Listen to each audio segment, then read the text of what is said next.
Hello, fellow Crusaders, and welcome to our latest episode of the end of 2025 wrap-up. My name's Sean Waskrug, and as always, is Brian Michaels. And if you guys have been sticking through us this long, you guys have been through most disappointed, most surprising, and the worst films of the year. And we are now at our most critically judgmental one, which is best films of the year. A lot of people are always thinking that we're going to go into our prestigious Oscar favorites and stuff like that, which if you guys think that, then you guys clearly don't. I can say pretty confidently that of all the movies that you guys think are in the best films of the year and they're in all the critics list of the best of the years, maybe one of them's on my list. So you're going to hate my list and you can deal with it because these are my favorites. Maybe a couple of mine will be up there for that. There's definitely probably like a handful that will be nominated for stuff at the Oscars, but best picture wise, probably not. Because for us, it's about our entertainment. It's about what we enjoy, what we like. Yes, I can watch Marty Supreme and think, you know what? This is probably a 4.5 to potentially 5-star movie based off of how it, is shot and acted and everything. But in terms of entertainment and enjoying myself, it's a solid 4-star. So guess what? It's not going to be on this list. If you guys are expecting Marty Supreme to be on the number 1 spot or number 2 spot, it's not even going to be on my ranking. And Brian hasn't even seen it yet. So it's definitely not in his ranking. And that's going to be the thing, is that like when you get to near the top of the rankings, you're going to see certain movies where it's like, there's no way this was like top 3. It was in terms of entertainment. Oh, especially my list. There's a few on mine that are going to have people crazy. Yeah. Now, in previous years, I was more on the prestigious side of my rankings where it's like, well, the movie itself is like the best film of the year. And then I'd go back and like, but was it my favorite? No, my favorite was probably like number 13 of the year. So I tried to be more like Brian this year and let the dark side. Yes. Let entertainment control my flow. I did a whole new version of the ranking system this year where I compiled all the 4-star movies together, and then I was like, okay, these 10 were like, there's way more than 10 first off, but like these 10 were 4-star movies. But which ones did I like kind of like put them like versus each other? I'm like, okay, if I had to choose between which one I'd rather watch and then pick that one, it's like, okay, well, that one's going to be above that, and that one's going to be above that. And then I compiled my top 10 list that way. So I will say, though, everything in my top 10 was a 4.5-star or 5-star movie for this year. And then my 5 honorable mentions were 4 stars. So in terms of like personal rank, it's still my top 10 most highly ranked movies of the year. But once again, my rankings were also based off of entertainment as well. So like I said, Marty Supreme is a lot of 4.5, 5-star rankings for a lot of people. For me, I gave it 4 stars because it lost about a star or half star just on entertainment value alone, because the Safdie, it's not the Safdie brothers, but it's just one Safdie. But the way they direct the shit drives me fucking up a wall, and it gives me a headache watching them. Like, I can appreciate how amazing the movie is, just like we can appreciate Wes Anderson for his shit, but it doesn't mean we like it, or the Coen brothers for me personally. It's like I can appreciate good filmmaking, but it doesn't mean I have to like it or watch it. So I preface that just because there's gonna be movies that we're gonna name and you're like, what the fuck? It's like, no, this is our top 10 and 5 honorable mentions. It's not gonna be yours, and that's fine. Some of you might put fucking War of the Worlds in your top 10, which at that point you're just a fucking troll. But if that's the case, good for you. You like those kinds of movies. More power to you. Hell, I saw someone's top 10. They had oh god, what was it? It was one of my worst films of the year. I think it was like Bring Her Back, or one of the horror movies that I hated was in their top 10. And I was just like, yikes. Okay, clearly we're not on the same page in terms of what we like, but you know what? That's your more bag. power to you. That's your fucking bag. And that's just the way it is. This is our video. If you don't like it, you can shoot your own damn video. But this is our top 10 and our 5 honorable mentions. I don't know what Brian's is, so I don't know how much crossover we're going to have. I did make a guesstimation with him. I go, there are probably in our top 10 only 2 that are going to cross over, maybe 3. He thinks there's going to be 4. So I'm intrigued to see what he thinks is going to be the 4th one, maybe even the 3rd one. But we do have honorable mentions, and just like what we do, if his number 8 is my number 4, we may just talk about it all right then and there. That's how we've been doing it the past couple episodes so far. So if you see like, you know, Brian's 5 and then it goes to 3 and you're like, what the hell? It's probably because we talked about it earlier, which follow the bookmark codes on the info thing so you can just jump to it if that's the case. But before we jump in, overall, Brian, how'd you feel about 2025? 2025 had a lot of movies that I thought were really, really good, but very few that I thought were great. I think like only a couple movies on my list like were locked for like those top couple spots, and then there's like a big chunk of them which right up till 2 minutes before we were shooting, we're still moving all over the place because there's a lot because very few of them reach like I don't think I have any 5 stars. I was about to say, do you have any? So you have no. My top one's 4.5 right now. But you know, like I say every year, it's like I hesitate to give anything 5 stars first viewing. Like if I still feel as strongly about it later on, I'll bump it up to a 5 star. Once in a long while, you'll see when they get 5 stars right off the bat. I don't think that even my top one will get to 5 stars. It'll stay at 4.5 for me. But I have like most of my list is 4-star movies, and if you got a couple 4.5s.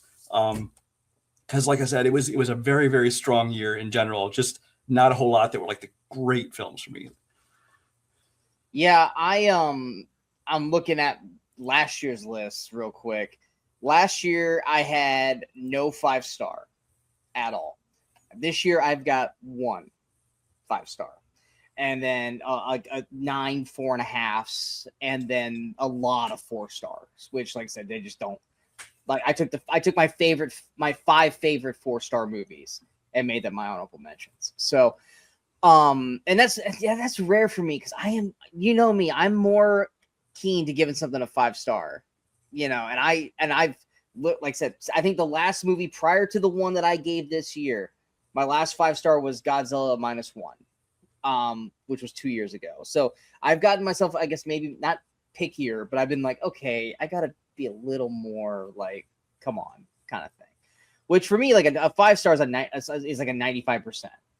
And so I've been a little more, not harsher, but a little more like, okay, like it is. Well, I am very stingy with my 5 stars. Like for me, a 5-star, you're saying that it can't be any better. It's basically a perfect movie. And like you'll see, like the top several of my movies are movies that, like I said, I think are great.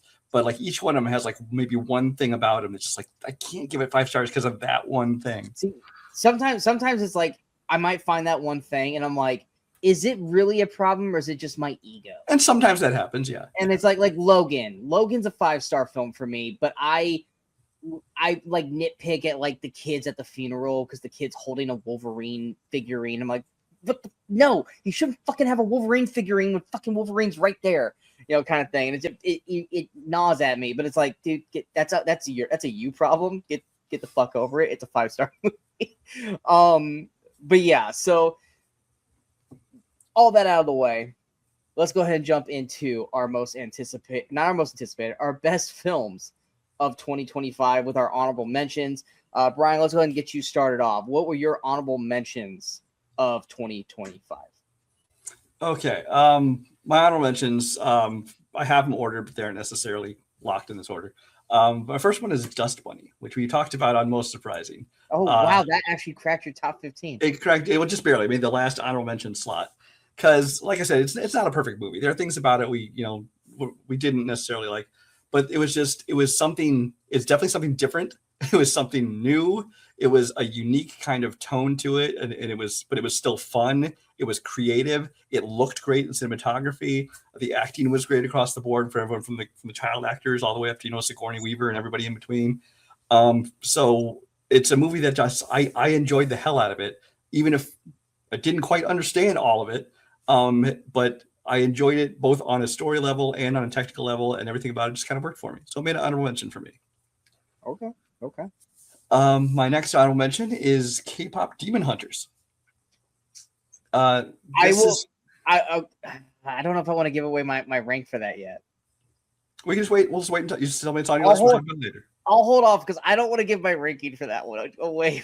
Okay. We'll talk about it later, and you can go first since you have it higher than I do. Okay. My next honorable mention was Superman. That was one of my honorable mentions as well. Yeah, Superman is a movie that I really did very much enjoy, and I think it is a great start for the new DC universe. Don't think it's a perfect film. There are, some things about it which I didn't love, but I think some of that's just that I'm not as into DC characters and the whole DC universe as I am, let's say, the Marvel universe, although they're kind of struggling lately. But I love David Cornsweet as the new Superman. I love pretty much all the casting across the board. I love the tone of it. James Gunn's sensibility, I think, works great, at least for this character. We have to see, where the rest of the DCU goes as they get, other filmmakers kind of input on it. It's not everything is going to be a James Gunn movie. But for this one, I thought it worked very well. Obviously, Crypto, loved the hell out of that. As much as in my head, I know they're trying to force him down our throats as this cute, funny dog. It worked. I can't pretend it didn't. I liked him. So yeah, that's just a movie that I really very much enjoyed. Yeah. I was not expecting to. I expected to like it because it was James Gunn, and I like almost everything, not everything, almost everything James Gunn's done, especially since Guardians. But I didn't know that I was going to love it as much as I did. Now, it's only 4-star for me because there were things I had issues with. I think Clark and Lois's relationship could have been a little stronger because we are jumping into it like 3 months into the relationship. And I feel like they probably could have used some more screen time together to really send that relationship kind of to where it needed to be. And I even with just Clark in general, I think they needed more Clark. A lot of people, will say oh, they needed more Bruce Wayne or needed more Batman. This one definitely needed more Clark Kent in it. And I also wasn't really a fan of how they did the Kents in the movie as well. Outside of that, though, Nicholas Hoult was fantastic as Lex Luthor, and he was the one that I was the most worried about, which I was immediately got shut down immediately. He was amazing. I loved how he did his version of Lex Luthor. I loved especially the end when he just so much emotion into that character, which is just a night and day difference from Jesse Eisenberg's Luthor. But yeah, Cornsweet, like I said, I only really knew him from Twisters, which is not really a big kind of sample size to really gauge him, but I thought he was great as Superman. I know a lot of people are still going to be hung up on Cavill and stuff like that, but I'm officially nothing against Cavill, but I've now watched this version of Superman almost a handful of times now, and I've been able to separate Cavill from Superman, and I look at Cornsweet now, and I this is my Superman. The style of it, the way the world is continually going, where there's villains around there. It's not just one villain and the whole movie's focused on that. You have a kaiju and some shit, and all this stuff's going on. It's you're living in the world. The Justice Gang could have used a little more time, especially for Hawk Girl. But I loved them. Crypto obviously was fantastic. But yeah, I loved how they did this.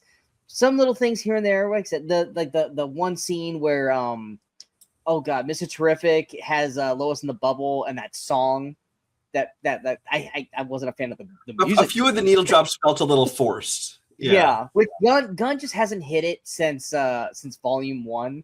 And the problem is that people are just so expecting it now that it's almost like extra pressure.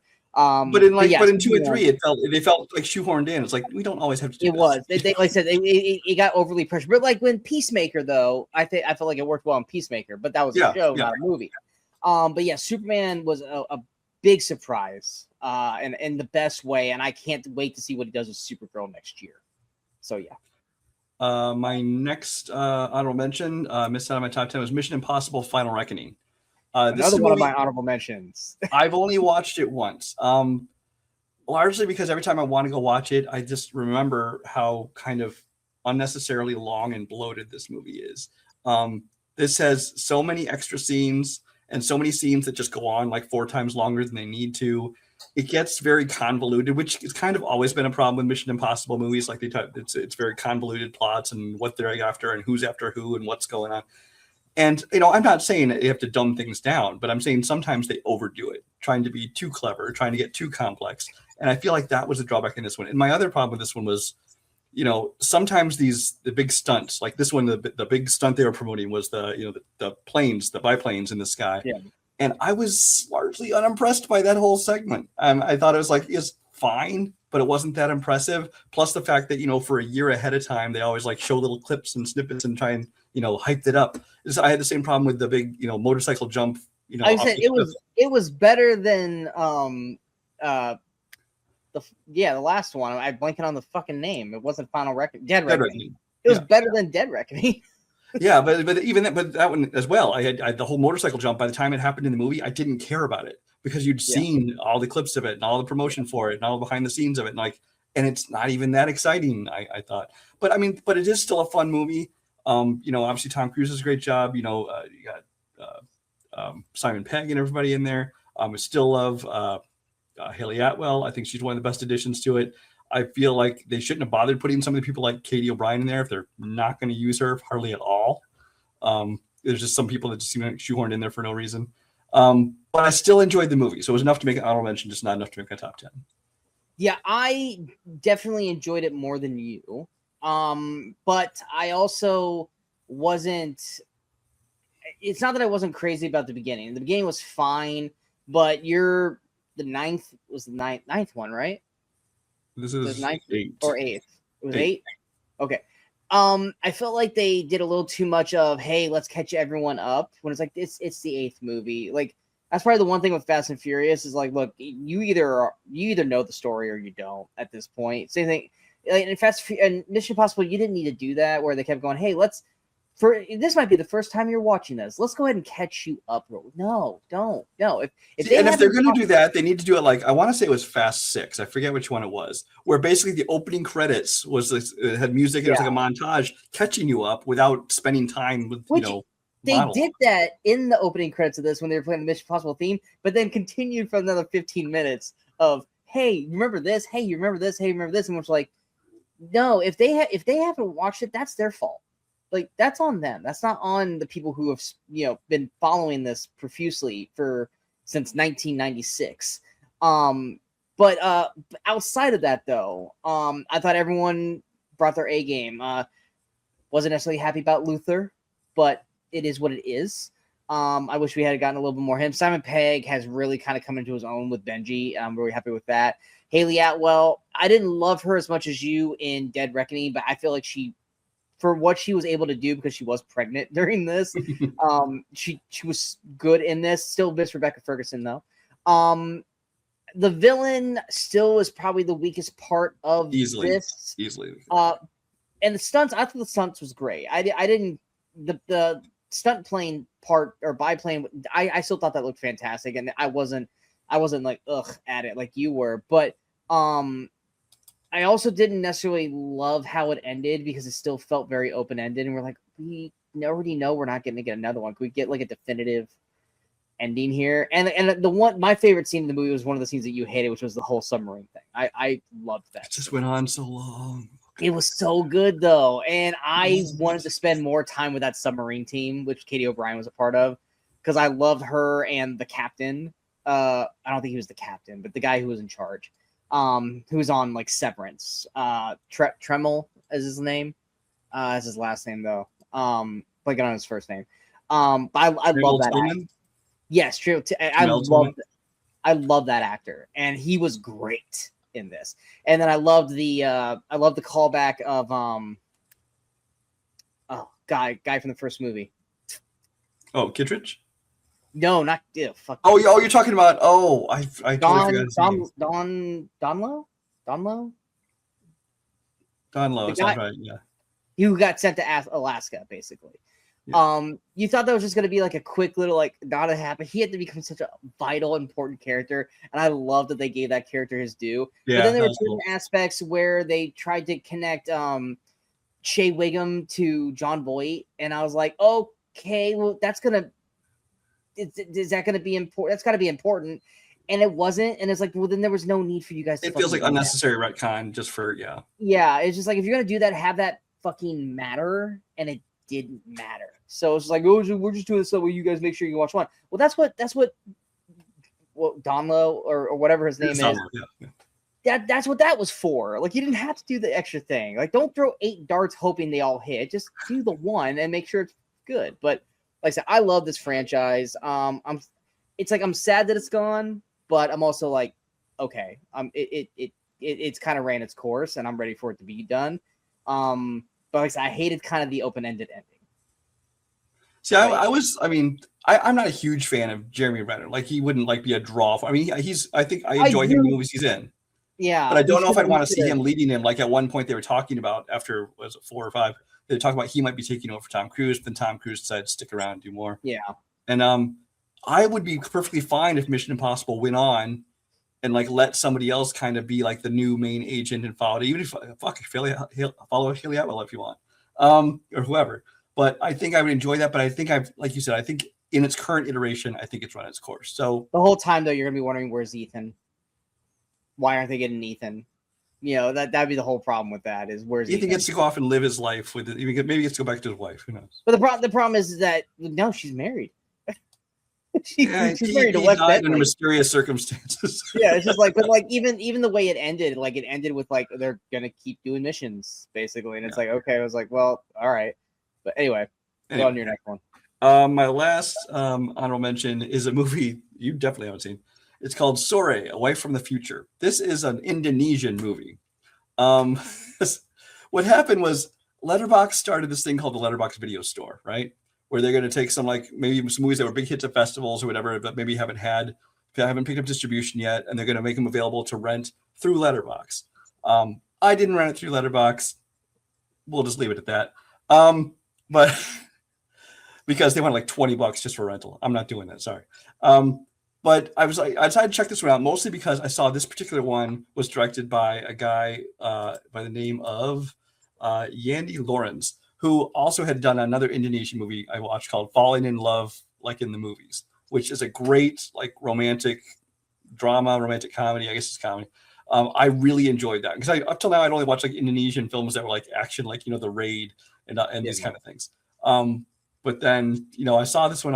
I'll check it out because I heard good things about it. So I watched it. That was good. I saw this by the same director, and it was a time loop movie, which I'm a sucker for time loop movies, no matter how good or bad they are. I don't know what it is. I love time loop movies.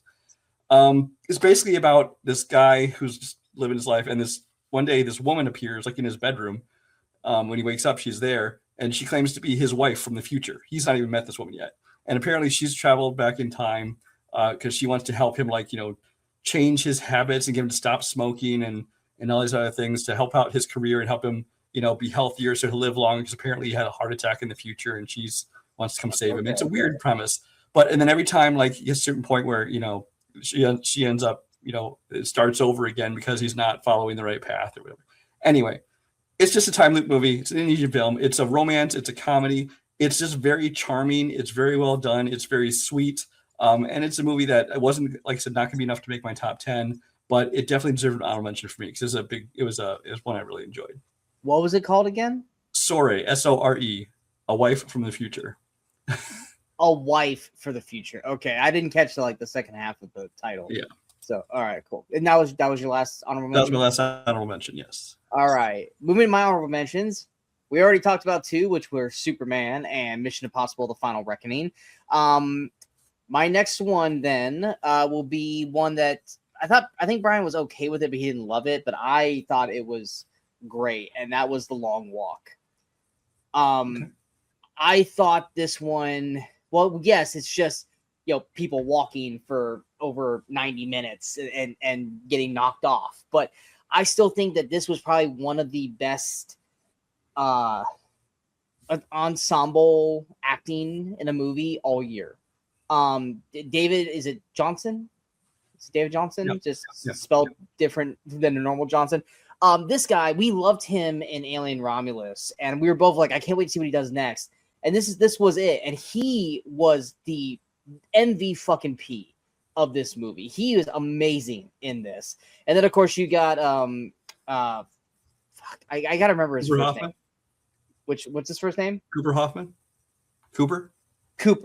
Sounds like saying Uber, and I'm like, that is not his fucking name. Yeah, Cooper Hoffman, Philip Seymour Hoffman's son. I've always just been kind of like with him. Like, he was great in Saturday Night, but I still think of him as the fucking kid from Licorice Pizza, which I was like, ugh. But he's great in this. Ben Wong or Wang, I still haven't figured out which one it is. I want to say it's Wang from Karate Kid Legends. He's great in this. Mark Hamill doesn't get to do much, but when he's there, you're just like, oh god, I've never wanted to punch Mark Hamill in the face more. But like, yes, it's them just walking, but the building of the characters and the story and the camaraderie, which is what Stephen King always does best, because it is a Stephen King novel to a point. I thought it was fantastic. I loved every aspect of it, and it literally just rips your heart out every time, because walking in, like, not everyone's making it, and like, damn you for making me care about these people, even like the fucking assholes that you like hate throughout the movie. Like, they're like, okay, now we're gonna flip the script and make you actually give a shit about them right before we kill them. And it's like, you assholes. This is definitely like one of the most torturous movies to watch, because it just kept making you feel. I know Brian didn't feel as much as I did watching this, but I loved The Long Walk. Do you want to add anything to that, or No, I enjoyed it. I was a little bit disappointed by it. It wasn't quite everything I wanted it to be, and I had some issues with some logic quite a few times in the movie, but I still liked it. Just wasn't going to make my top 10. Right. My next one, I don't think you watched, and if you did, you didn't tell me. This is one that I was actually really excited for when I saw the trailer for it, and that was Eternity. I did not see it. Yeah, I loved the premise. I remember when I saw the first trailer, I was like, okay, this is going to be like good. I was intrigued by the idea of it. You know what I didn't love the cast, honestly. But again, I haven't seen it. So. But I loved 2 out of the 3 leads, and that was enough for me. But then I saw like the people that they had in it that I didn't really pay attention to in the trailer, was like Divine Joy Randolph, who she secretly is just like becoming one of my favorite like supporting actor or actresses on TV. I just love her and everything she's in. But it stars Elizabeth Olsen, Miles Teller, and Callum Turner, who I really don't know too much about. Like, he hasn't really done anything to make me go, ooh, him. But I love Miles Teller and I love Elizabeth Olsen. And for anyone who doesn't know what it is, because it's not an indie movie, but it was also released around Thanksgiving, around like Zootopia, so a lot of people probably just missed out on this. But basically, Miles Teller's character, he dies and he goes to heaven. He's kind of like it looks like a subway, like a kind of like a subway, like Central Station kind of thing. And he's basically waiting to be told where he wants to spend his eternity. And he's waiting for his wife, who's Elizabeth Olsen, to die. So that way he can spend eternity with her. She eventually dies, and they meet in this little area. But then while they're doing that, here comes Callum Turner's character, and they're like, well, who the hell is this? Oh, it's her husband from her previous marriage. He died in the war.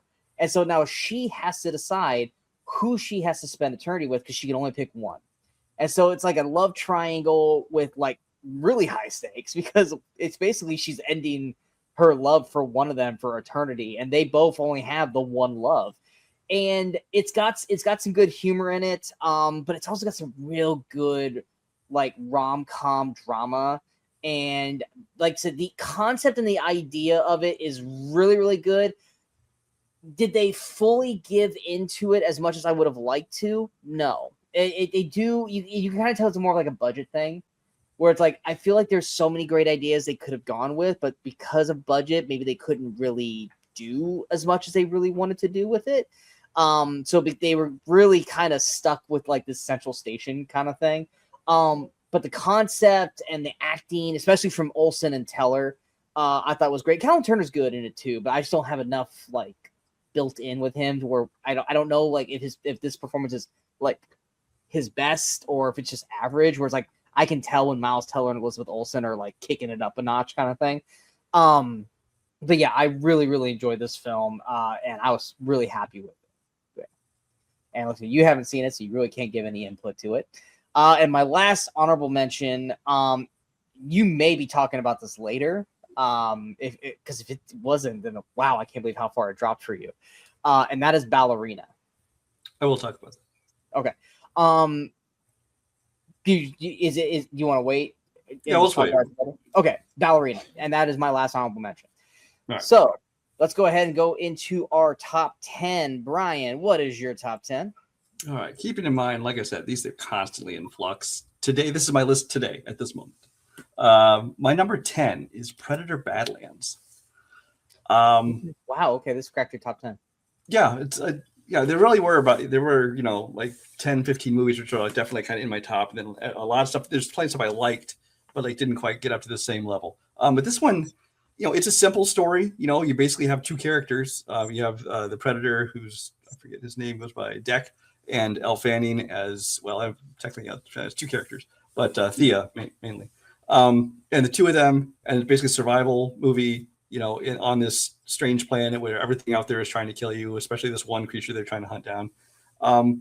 But I love the relationship and the banter and the between those two characters. I thought it was fun. I do think I even said in my review that I think that Elle Fanning as Thea was so fun early on, but then like halfway through the movie, obviously things got more serious, but I feel like I would have liked to have had more of her kind of humor and lightheartedness in even that back half to kind of lighten things up, because I loved her personality and the way it kind of conflicted with everything else that was going on.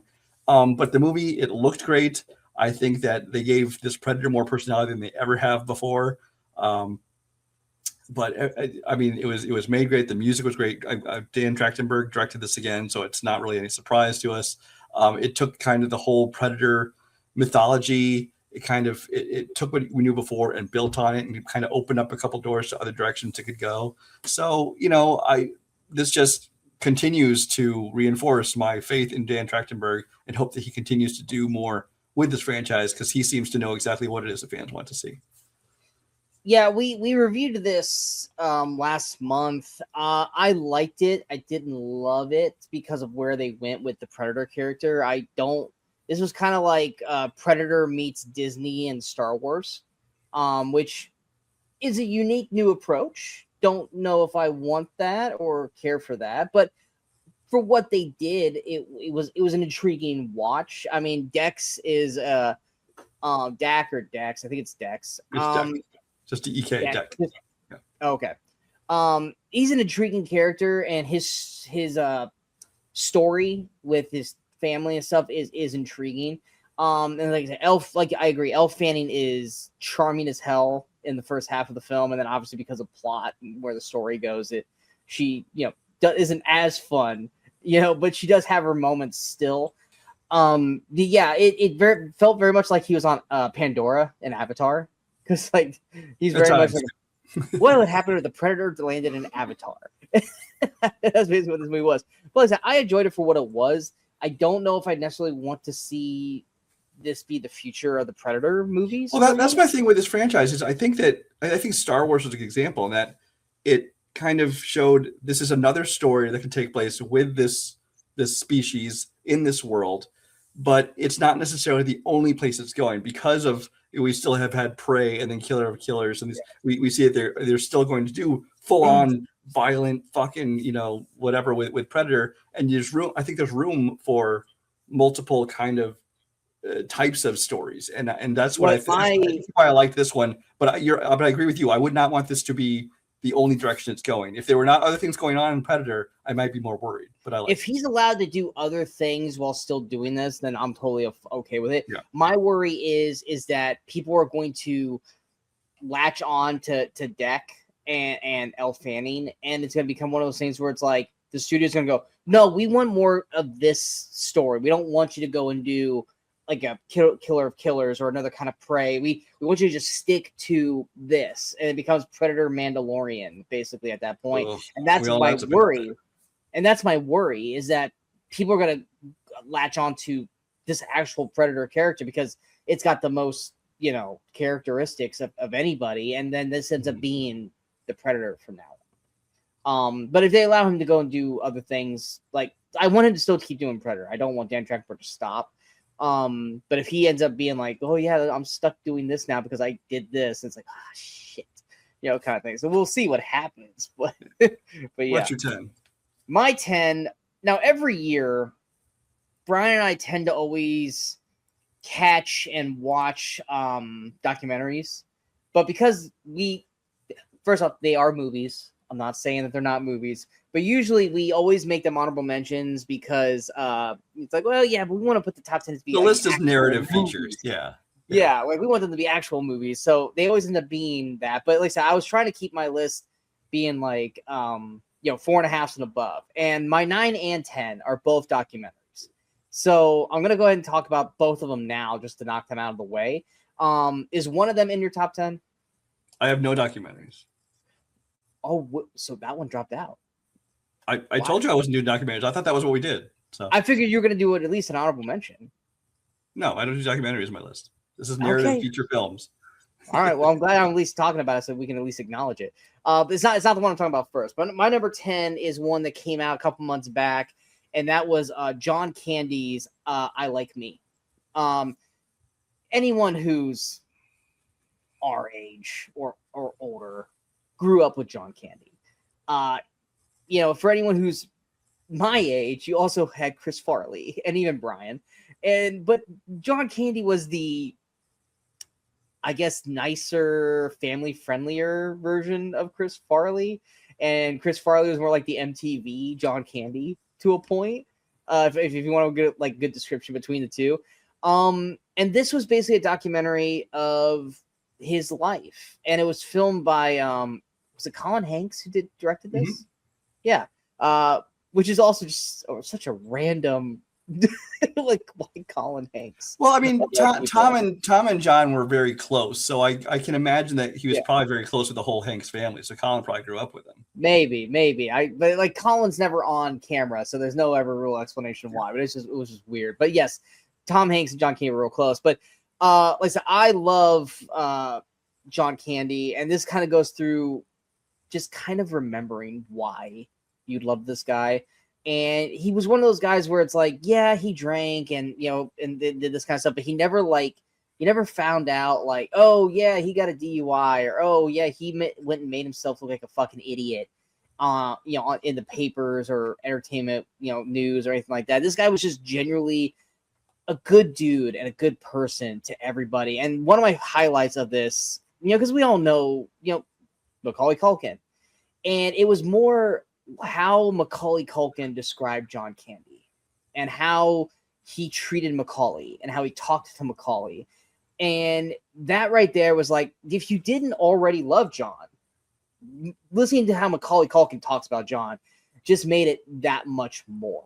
I will say that Macaulay Culkin was my kind of one of my favorite sections of it, but for good and bad, because in addition to all the wonderful things he said, he blew my mind when he pointed out that when he was filming this interview, he was a year older than John Candy was when he died. Yes. I'm like, what the hell? Has it been that long since John Candy's left us? I didn't realize it. It fucking is. And it's a fantastic documentary. If you guys have ever watched his movies, which if you haven't, you need to. What are you doing? Oh, the list of movies that you're missing out on. But like I said, I doubt there's any of you who have never seen John Candy. This is 4.5 stars for me as well. I just didn't put documentaries on mine. Yeah, it's a fantastic watch.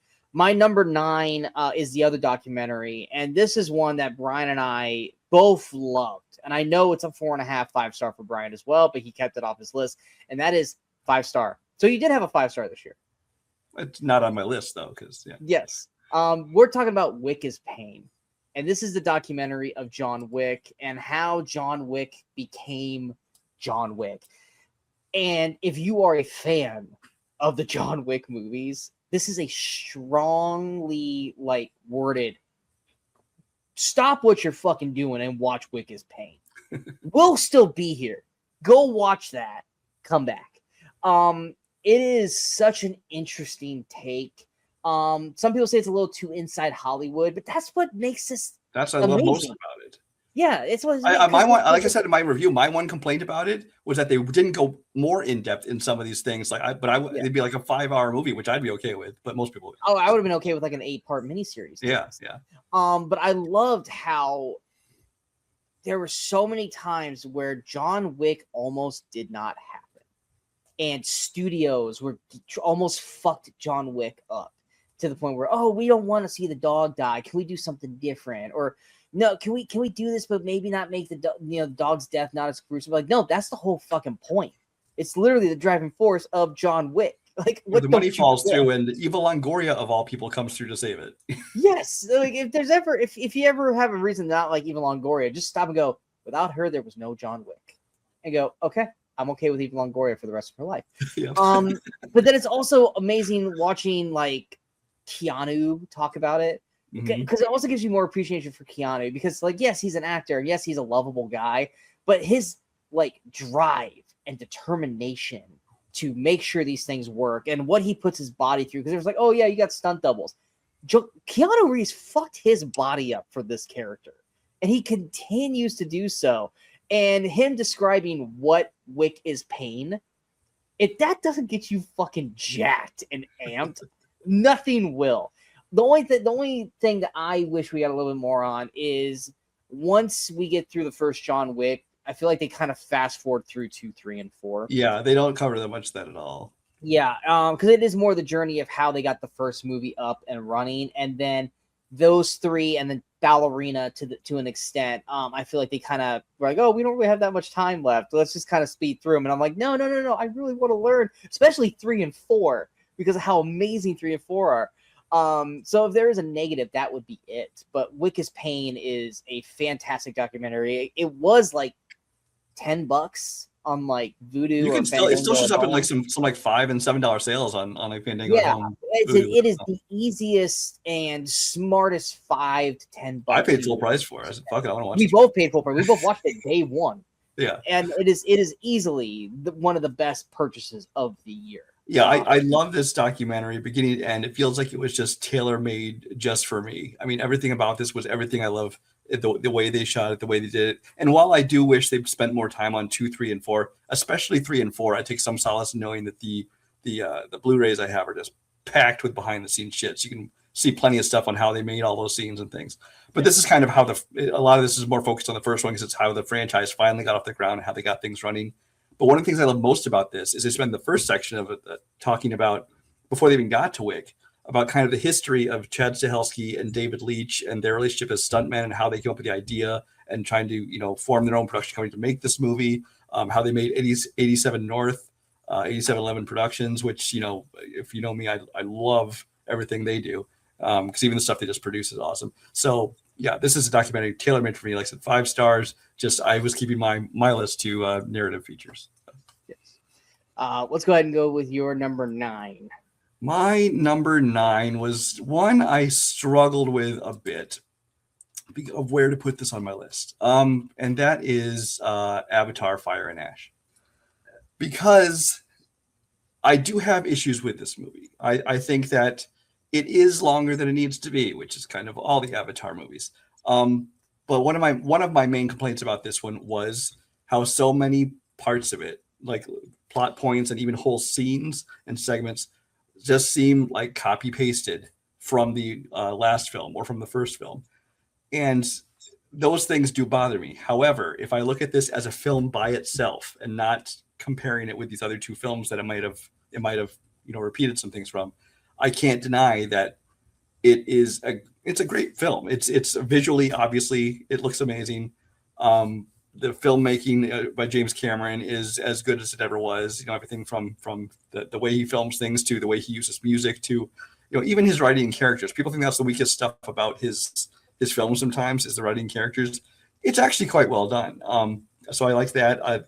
The acting was still all great. I love the addition of Una Chaplin as Varong. I think she was great and kind of reinvigorated this franchise to where, while I didn't even really care about a third movie, I was like, you know what? Now I'm kind of intrigued to see where the story might go from here. So I kind of hope they do make a 4 and 5 as long as they have a little bit more focus on her and less on the Sully clan, which I know they'll focus on, but because I don't really care about the kids.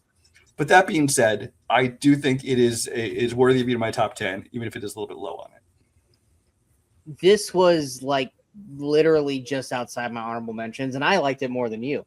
But yeah, I mean, we always are like this every year Avatar comes out. It's like neither one of us are excited, neither one of us really care enough to watch it, but we're gonna go see it because visually it's gonna be the best looking film of the year. And then we get done with it, we're like, you know what, that was good. Like I'm intrigued to see what they do with another one, and then it'll come out with the next one. We're like, oh god, another Avatar, and it's like. It's almost how we felt like treated like Awkwafina for the longest time. It's like, oh god, Awkwafina. We're like, dude, she was actually really good in this. Like, we need to stop being assholes to Awkwafina. We really need to stop being assholes to Avatar, because I'm intrigued to see where they go from here. I hope they continue it. I don't think we need to go, 4+ years again before we get to it. Like, just stick with this. I get that James Cameron constantly wants to like keep updating the special effects and CG and all this kind of stuff. It's like, dude, just make them all together and let's just get them done, so we can move on, so we can get more James Cameron and other things before he inevitably retires. But I don't want this to be the last one. And he keeps threatening that, oh, this doesn't make the money. It's, this might be our last one. It's like, first off, don't do that. And two, you didn't really give this a definitive ending. I think he said that if they decided they weren't going to make another one, that he would just give away what the ending was. They should have a press conference to tell people how. It's like you have no intention of doing a press conference. You're just using this to get people to say, "Hey, you guys better go see it. Or you might not get these movies." Like, shut up, James. That's annoying. But yeah, I really enjoyed Fire and Ash, like I said, and I too not really care much for the Sully clan, but I do like what they did with those characters. And Varang, is it Varang? Varang, yeah. Varang or Varang. I loved her. She's a fantastic new addition, and I love how they continually keep giving more and more for Stephen Lang to do in each of these movies. Yeah. My number 8 is definitely on Brian's list. It was Brian's number 1 surprising film of the year, and that is Predator: Killer of Killers. Did we do your 9? 9 was Wicked Pain. Oh, that's right. I forgot you did the 2 together. Gotcha. Yeah. We'll be talking about that a little later. Okay, so we're gonna hold off on that. All right. Yeah. Okay. My next one, my number 8 is F1. I don't give a shit about racing, especially F1 racing, because even most of America doesn't care about F1 racing. I find races to be boring to watch, but you know what? Movies about racing usually turn out to be pretty fun because you're not just watching cars go in a circle. You get to see the the human drama, the interaction, and there was plenty of the technical stuff in this about the cars that was going way over my head. And because like I said, I still don't really care about this. This has inspired me to go start watching racing. But as a movie, I love this. It very much feels like Top Gun: Maverick on the ground, because Joseph Kosinski filmed it. Kind of has the same kind of look and feel to it, and the way he films the speed and the action to it. Brad Pitt, I think, is perfectly cast as this guy who maybe is a little over the hill to be trying to do this, and he's kind of forced to be in this where he's mentoring this younger guy, but he's actually still kind of the better driver, and where he is in his life and how he feels about it. Great cast across the board. Carrie Condon, I thought, was amazing in this. Javier Bardem in a small part was great. Damson Idris, who I don't know that I've seen him in anything, but he's really good, and I'm curious to see where he goes next. I know some people have talked about him as possibly taking over as Black Panther. I'd be okay with that if it happens. But yeah, this is a movie that I think I knew I was going to like just based on the pedigree of everyone involved, even though I didn't care about the subject matter. Also, like Top Gun, it was also produced by Jerry Bruckheimer. So it definitely has that Bruckheimer look to it. So this is, I didn't call it a surprise. It didn't make a surprise list just because, like I said, based on the people involved, I knew I was going to enjoy it. But I loved this. Yeah, enjoyed it. Yeah, this was like in my kind of like let's go NCAA football or basketball. This was in my first 5 out of my honorable mentions. Visually, everything's great, and like you, I could give a rat's ass about racing, but like this and hockey and golf and tennis, don't care about watching the live sport, but the movies are entertaining. Oh yeah, I can care less about golf, but Tin Cup's awesome. Yeah. Tin Cup is one of my favorite films of all time, and like I said, I'll watch tennis, golf, hockey, and racing movies all day long. But you try to get me to watch any of it live, and I'm just like, I don't really care. Brad Pitt's great. Everyone that you met, Carrie Condon, I love her. She's one of those that like. I remember when we first saw her in the Beast of Ed Sheeran, or Beast of Ed Sheeran is how I call it. She was fantastic in that, and I was like, I can't wait to see what she does next. And then this was that, and I was like, she was great in this too. And Kosinski really knows how to make his leading ladies look just wow. Between her and Jennifer Connelly in Top Gun Maverick, like way to go, man! Like good God. But yeah, the racing is awesome. Like I said, Brad Pitt's great. Javier Bardem is great. The whole cast is great. Story could have been a little stronger for me. It was just kind of, if Ford v Ferrari hadn't come out in the last few years, maybe it would have hit stronger. See, but I didn't love it. I didn't love Ford v Ferrari. So. I loved Ford v Ferrari, and that was one of my favorite films of that year. So it's like it felt very much like that. I know, not same timeline, not the same kind of racing, but like when it got to the end, it was like, oh, the people in charge are trying to fuck over the race, the riskier racer. And it's like, okay, like this is very much Ford v Ferrari. But yeah, it's like, but the whole point of this was to go see basically Top Gun Maverick in racing, and you got that. And it's visually amazing, and you need to see this in the best picture quality possible, best sound quality possible. This was definitely one of those, like, if I had one near me, this would definitely be one to go see, like, in a D-box. This is one of only 3 movies that I've seen in a D-box. I traveled to go see this in a D-box, and it was fucking awesome. It's such a gimmick, and it's so stupid most of the time, but this is the kind of movie it's made for. Yeah, it's just like with Avatar. It's like, I don't go see 3D movies, but Avatar is the only one I'll see in 3D. Yeah. My number 7 was also on Brian's surprise list, and that is Jay Kelly. I really went into this with little to no expectations because Noah Baumbach, I mean, I thought Marriage Story was really good, but I really haven't really liked any of his other stuff. And I love ER George Clooney. Movie star George Clooney is fine. I mean, I love him in the Ocean movies, but the rest of his movies, they don't really do much for me. It's not George Clooney, it's just the movies he makes. I just never really been a big My favorite George Clooney is Out of Sight George Clooney. And even then, I hadn't watched that. I think I watched that for the first time like just a few years ago. And so it's like a lot of the movies that he does, I just don't care to watch. I appreciate him as an actor. I just don't really care for the movies he does. And Adam Sandler is Adam Sandler. So it's like you're either on board with all of him or some of him, and you just kind of take it movie by movie, which is kind of what I do with him. But I absolutely loved this movie from scene 1, when you're literally watching them shoot a scene in the movie and you're straight up in the background, just like in the studio, show The Studio with Seth Rogen, where they're all trying to shoot the Oneer, which is easily one of the best episodes of TV in 2025. I loved everything about that, and George Clooney is just amazing in this role, which is weird because it's like, he's not, but it's like he's kind of playing himself, which I guess is like kind of like easy for him to a point. And you mentioned in the surprising episode, Billy Cudrup. That scene is one of my favorite scenes of the year, hands fucking down. That is just like if you'd ever appreciated Billy Cudrup as an actor, watch this scene with George Clooney. It's really only like 1-2 scenes, and it is amazing watching these two together. Like I said, Clooney's great. Adam Sandler is even great in this because he's not trying to be funny.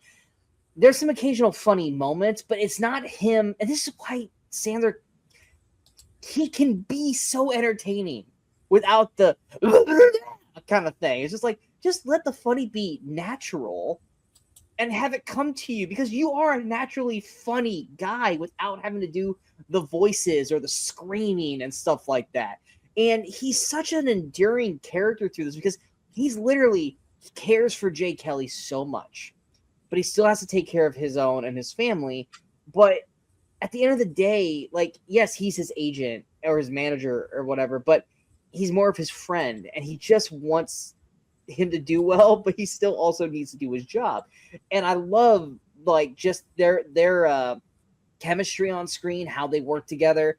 There's the scene on the train where Jay Kelly's talking to like all the people on the train, and it's just like he's such a likable guy, even though he's probably just pulling a front on them because he's just trying to be that, oh yeah, I'm in public, so I got to be nice kind of thing. But it's like I didn't feel that. I felt that was genuine, but that was just. Well, yeah, it's because he was just excited to kind of be there. He's like, oh, I haven't been around like real people in forever, just kind of go into it.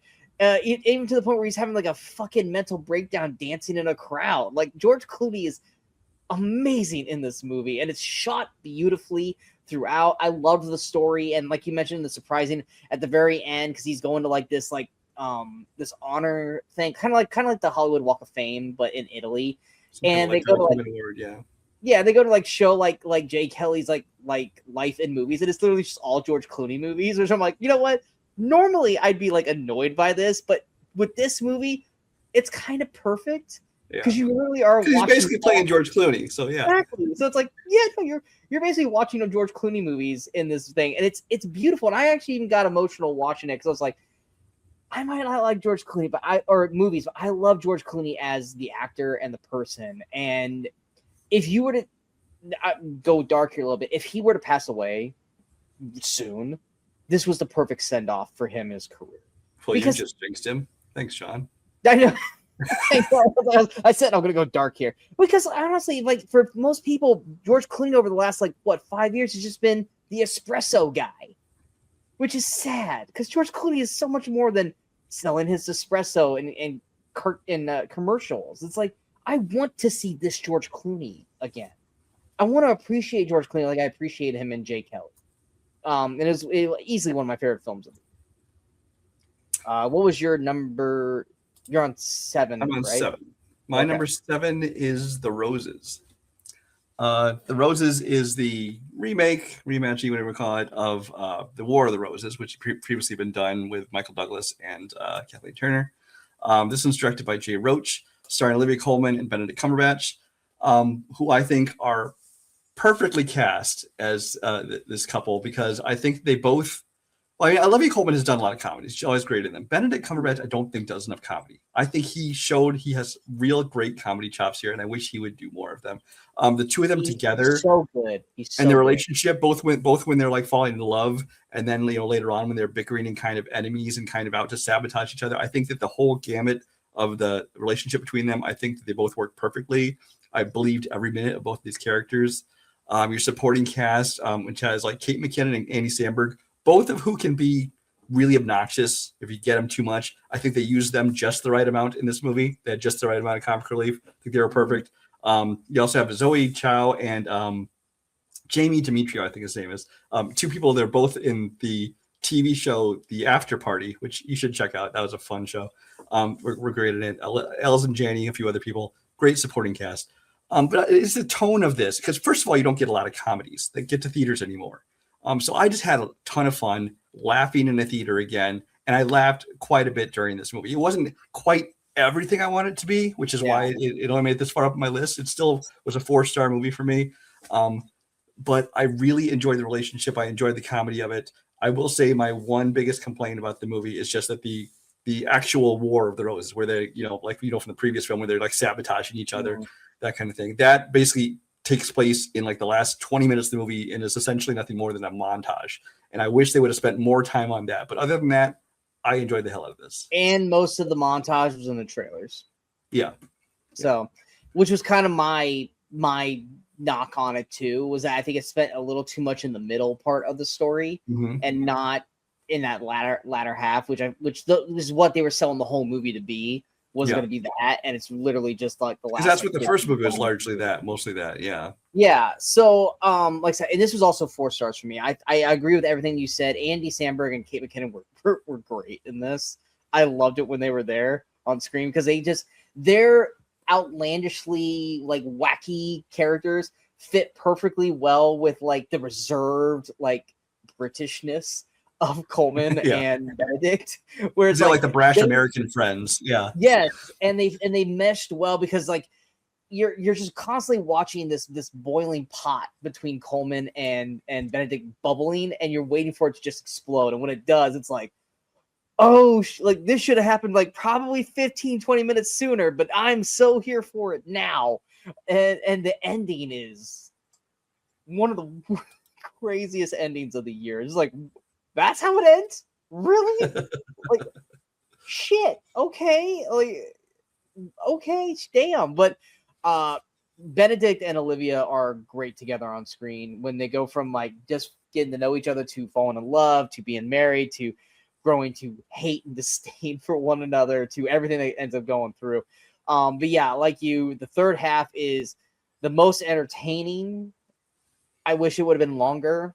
And would have had a lot more new stuff that we didn't see in the trailers, but this is still an entertaining as hell movie for them. My next one is one that came out here in the last week. Did not shoot a review for it, but there is a written review for it on Letterboxd, and that is Song Sung Blue, or Sung Sung Blue. Is it Song Sung Blue? Yeah, Song Sung Blue. I was right. Give myself some credit, damn it, Sean. Yeah, Song Sung Blue stars Kate Hudson and Hugh Jackman, and they are Thunder and Lightning and Thunder. They are a Nev Diamond. Nev Campbell cover band. What? Yes, they are a Neil Diamond cover band. It's based on a true story of these two people, and my dad is a huge Neil Diamond fan. And I grew up, every time we would have a long road trip or whatever and stuff like that, my dad would always be playing Neil Diamond. So these songs are embedded into my brain. I know them all by heart. So, but for me, Neil Diamond for me is still Saving Silverman. Like, I was gonna say this at best, this could be the second best movie with Neil Diamond cover band. It definitely is. It definitely is, because my brain immediately goes to Saving Silverman for 90% of Neil Diamond, and that, I mean that in the best fucking possible way, because we both love Saving Silverman.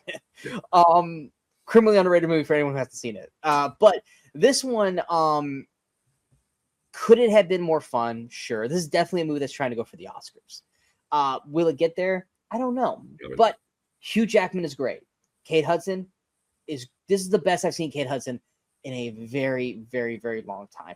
Granted, she was great in Knives Out, but I'm talking about in a dramatic role. This is the best Kate Hudson I've seen in a long ass time. She's fantastic in this. But what really gets me, outside of the Neil Diamond music, which Hugh Jackman even says in the movie, I sound nothing like Neil Diamond. You do though, when you actually start seeing that, you kind of do. So like, give yourself a little bit of credit here. But like, the performancing of the songs, because granted, he really only kind of sings like two of them, really, for the most part in the movie. Like they do sing the occasional other ones, but like if you're thinking about like Neil Diamond's greatest hits, like there's only like 3 that he actually legit sings, like not like America or anything like that. But you definitely get a lot of Sweet Caroline. You definitely get a Song Sung Blue, and then you get a I never say it right. It's like Cellulite or Simulite or some song. I can't remember what the hell it's called.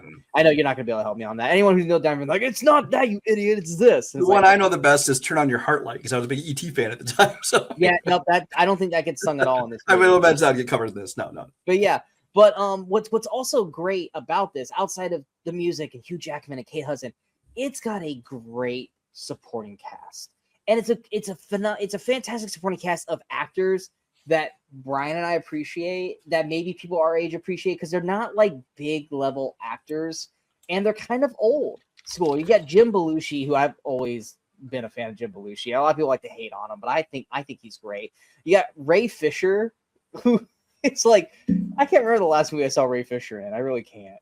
Or no, Ray Fisher. Fisher Stevens. Fisher Stevens. Ray Fisher's Cyborg. That's, I'm like, what? Yeah, I was like in my head, I was like, that's not right, Sean. Retract. Fisher Stevens, which I would say, I can't even remember the last movie I saw Fisher Stevens in. And then even though he was not in the good movie, Mustafar Shakur, who was in Love Hurts earlier this year.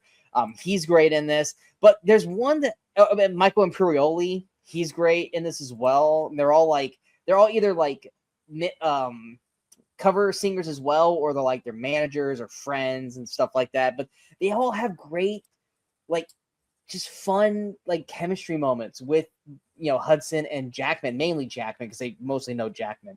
But they're just fun to have on camera. They're not doing anything, like, honestly, really all that crazy. So it's one of those like, oh, I'm so happy they're in this movie. And then, like, they're not doing much, but they just gel really well with the cast. But one I actually do want to stand out on, which I wasn't crazy about her to start, but then as the movie kept progressing, her character kept getting stronger and stronger and stronger, and that is Ella Anderson. She plays Kate Hudson's daughter in the movie, Rachel. I was like, halfway through the movie, I was like, where do I know this girl from? And I haven't really seen her in much, but she's from like Nickelodeon's like Henry Danger or something, which I never watched that show. So she's a Nickelodeon kid. She's great. She's definitely one of those up-and-coming actresses. I thought she was fantastic in this.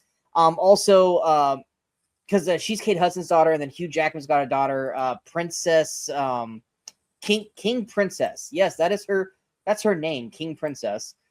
She's only been in this and then like 9 Perfect Strangers, was just show on Hulu. She's actually good in it as well. I'm assuming that's not her real name. I'm assuming that's like a Hollywood name. I could be wrong. Or she has weird parents. You never know. Or she has weird parents. But yeah, like the cast of this is great. And it's sad, but it's also uplifting. And I really, really enjoy this. I watched it basically for the channel and was impressed with how much I actually really, really enjoyed this film. And you still have not seen it, right? I have not seen this one, though. Yeah. So my next film is one I think I enjoyed more than Sean did. And I'm surprised it made my top 10. But when I was making my list, I kept putting this one up in the top 10 because I enjoyed the hell of this movie. And it's also the earliest movie of the year that I put on. I saw this one in January, and that is Companion. I love the hell out of this movie. This is, Jack Quaid he had like three or four movies come out this year. This is, I think, by far the one I enjoyed the most. I loved his character in this. I loved that you got to see a little bit more of it's still kind of Jack Quaid, but there's a little bit of a darker side to him in this one. Sophie Thatcher, who I'm not a huge fan of. I mean, she was fine in I went and saw her in Heretic last year. I never saw, is it Yellow Jackets? I think she's on. I have not seen that. She's in Yellow Jackets and then The Boogeyman. Yeah, but I love her. I thought she did a great job in this. Lucas Gage, Harvey Guillen, Rupert Friend. It has a great cast of supporting. It's a small cast. It's isolated like 7 people essentially in this movie. Mm-hmm. I think the concept was was creative, and the way it was done was very well done. I think that filmmaking wise, in terms of like cinematography and all that, it was great. So this is a movie that just I thought was, as far as like horror movies this year, because we talked about, I think before, there have been a lot of bad horror movies this year, but there's also been, I think, a lot of good horror movies this year. It was just a big horror year, for better or worse. And I thought this was one of the better ones. It's kind of more, it's a sci-fi horror thriller kind of thing. But yeah, my only problem with this movie is that even like the posters, much less the trailers, are kind of ruined, because you could tell the moment where you find out the main concept of it. It's like, okay, I understand that, I guess they had to try and sell that, but at the same time, you can tell that moment would have been a big shocking surprise if you didn't know it. But this is one, if you haven't checked it out, I say check it out. I think it's a smaller film, so I think it was never going to make our anticipated list at the beginning of the year. But once I saw it, I was like, I love this movie. And then just all year, it just kind of stayed up in that top tier for me.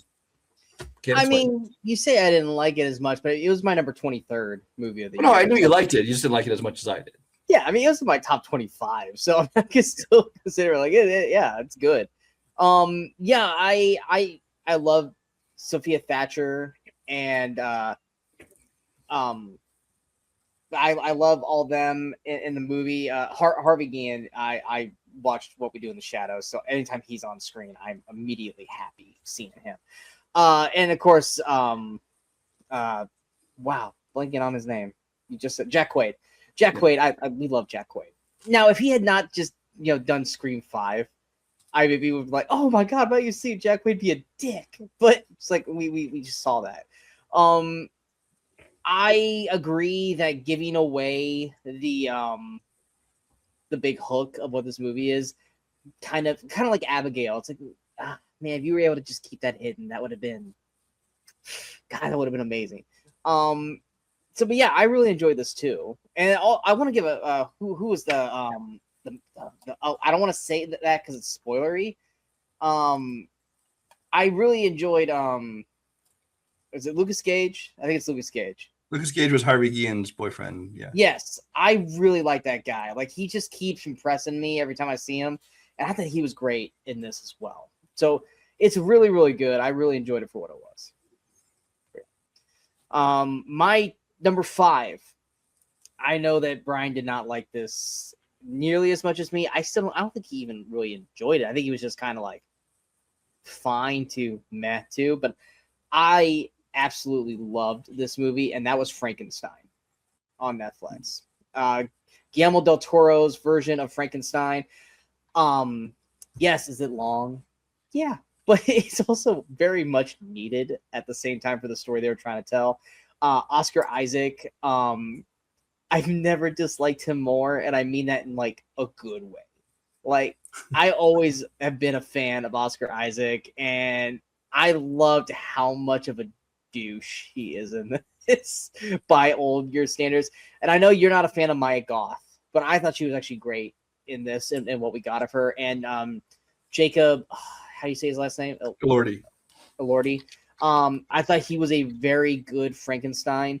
And of course, Christoph Waltz.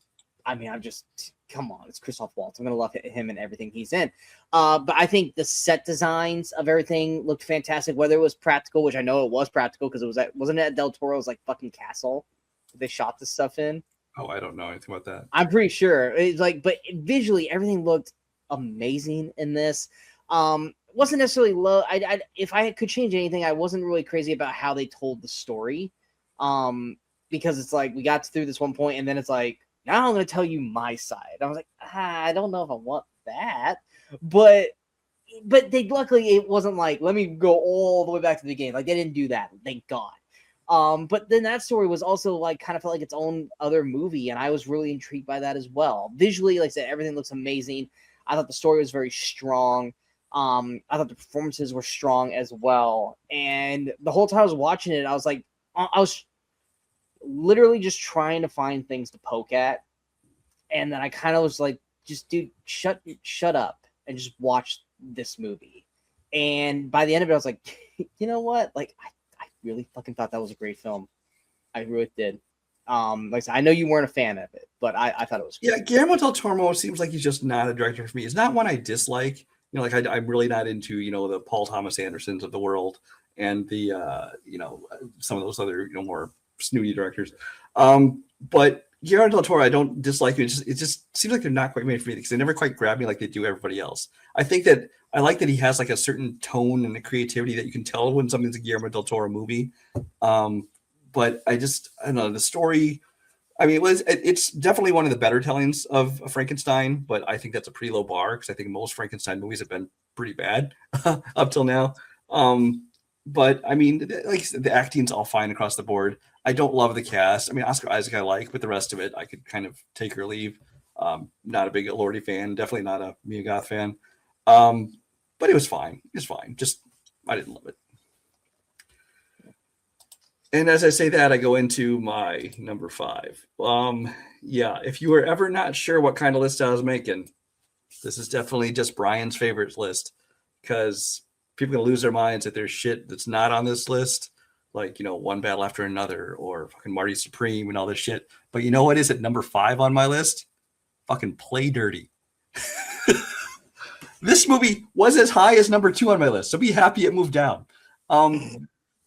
Shane Black just works for me. His writing, his directing, the characters he creates, the way he just has such a perfect dialogue to it, the way he shoots action movies, the way that he loves to throw back to like 90s movies. Like I love Alan Silvestri's score in this. Feels like a throwback to 80s and 90s scores. Is there some iffy CGI and some other production issues like that you can tell it was made for, what was this, Prime? Netflix? Prime. Yeah, it was Prime. Prime. Well, it was some streaming service. You can tell that it definitely had a streaming movie budget, and I'm not talking like the big, you know, $300 million they give to like, you know, Knives Out or something like that. So it has some technical problems like that.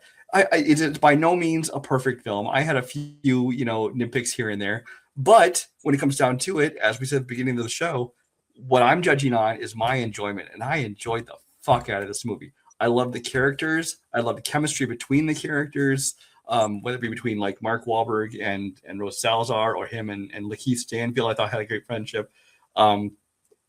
It's got plenty of humor in it, but the humor doesn't overshadow the action, and the action doesn't overshadow the humor. I think it's perfect balance, which if you like Shane Black, I think you know what to expect going into this movie. And a lot of people trash this movie, and I don't really understand why. I mean, even if you didn't love it as much as me, I think it's by no means. I don't see how you can just say it's a bad movie unless you just don't like Shane Black's style of humor and filmmaking. But for me, I mean, everybody already knows he's one of my favorite filmmakers, and he just makes movies that appeal to me, and he did this year as well. I would have preferred if Robert Downey Jr. had stayed in the lead like he was supposed to. But I think it would have been a very different movie. I'm not sure how it would have. I think I still would have loved it, but it would have been a very different movie. But I still enjoyed the hell out of it enough to make it my number 5, and I don't care what anybody says. So, I didn't enjoy this movie at all. I've already watched it 3 times, so 1 was enough for me. It was one of those. Yeah, you are definitely like you love to shit on Nolan fans, like Nolan shills and shit. But you are such a Shane Black shill, Oh, I'm a Shane Black. which Absolutely. is totally fucking fine. I like Shane Black. I don't love Shane Black, but I do like Shane Black. The problem with this one for me is I felt like when you told me beforehand that Mark Wahlberg's character was originally made for Robert Downey Jr., then at that point I couldn't. I just started comparing like what Robert Downey Jr.'s character would have done compared to Mark Wahlberg, and I could see the movie that Robert Downey Jr. was supposed to do in this, and I liked that movie more than what we got with Mark Wahlberg because I felt like the movie's drastically changed because of Wahlberg, because Wahlberg cannot be Robert Downey Jr. He just can't. This to me kind of felt like Shane Black's version of The Italian Job, but just not where near as good. There were some CG problems that I didn't care for and character choices I didn't care for, but I'm not going to sit here and just shit all over the movie. This is one of Brian's favorite films. I'm going to let him have it. It was not for me. It is what it is. I'll stop from there. I don't want to just come here and just keep fucking poking at Brian's movie because, like I said, he really, really liked this. And I know there are movies coming up here that I really, really, really loved and Brian didn't. And I'm trying to be respectful on that. And I'll just stop. My next one, he already name dropped it twice. And just literally during this part here, he already name dropped this twice as it's not on the list, but it's on mine. It's not on my list. Yeah. And that is One Battle After Another. Paul Thomas Anderson. I'll even preface this. Prior to this, I have only seen 2 Paul Thomas Anderson movies. Boogie Nights and Licorice Pizza. I really liked Boogie Nights. I couldn't stand Licorice Pizza. So I have not seen There Will Be Blood or Magnolia or Inherent Vice or any of those. So I'm not even a Paul Thomas Anderson like fan. So you can't even use that against me. I literally watched this for one reason, Leonardo DiCaprio. And I really wanted to see what he was going to do with this. And what I wasn't prepared for, and I'm so happy that I wasn't prepared for it, was Sean fucking Penn, man. Sean Penn was amazing in this movie. Leo was great, but I will say Sean Penn outdoes everybody in this movie, and he's not on screen as much, but when he's on screen, man, Sean Penn is murdering this character. He's easily one of the best villains of 2025.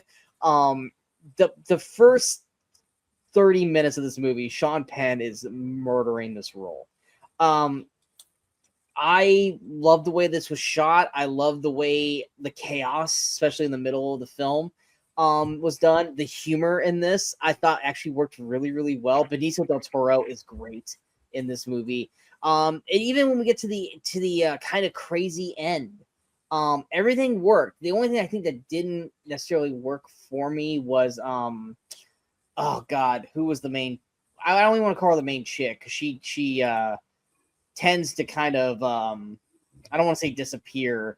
I think it was Tiana Taylor. Yeah, I don't like her. She's fine in it, but then they just kind of wrote her character off, and I felt like that was like I didn't like that. That her character just kind of like we never went back to her character. We never like checked back in on her. Her character just was done. Like I get in the story what her character did, but I was just like, are we really not ever gonna go back to that? And we don't. And I was like, that irked me. But everything else though, I thought was great. And I will say the Leo, I love Leonardo DiCaprio. There's a scene with him not knowing the time. That's all I'm gonna say. And it is one of the most amusing parts of the movie and of the year for me. And it's Leo fully going full-fledged, like, manic Leo, and it's great. I can't remember. Did you actually watch this or no? Yeah, it's actually, I mean...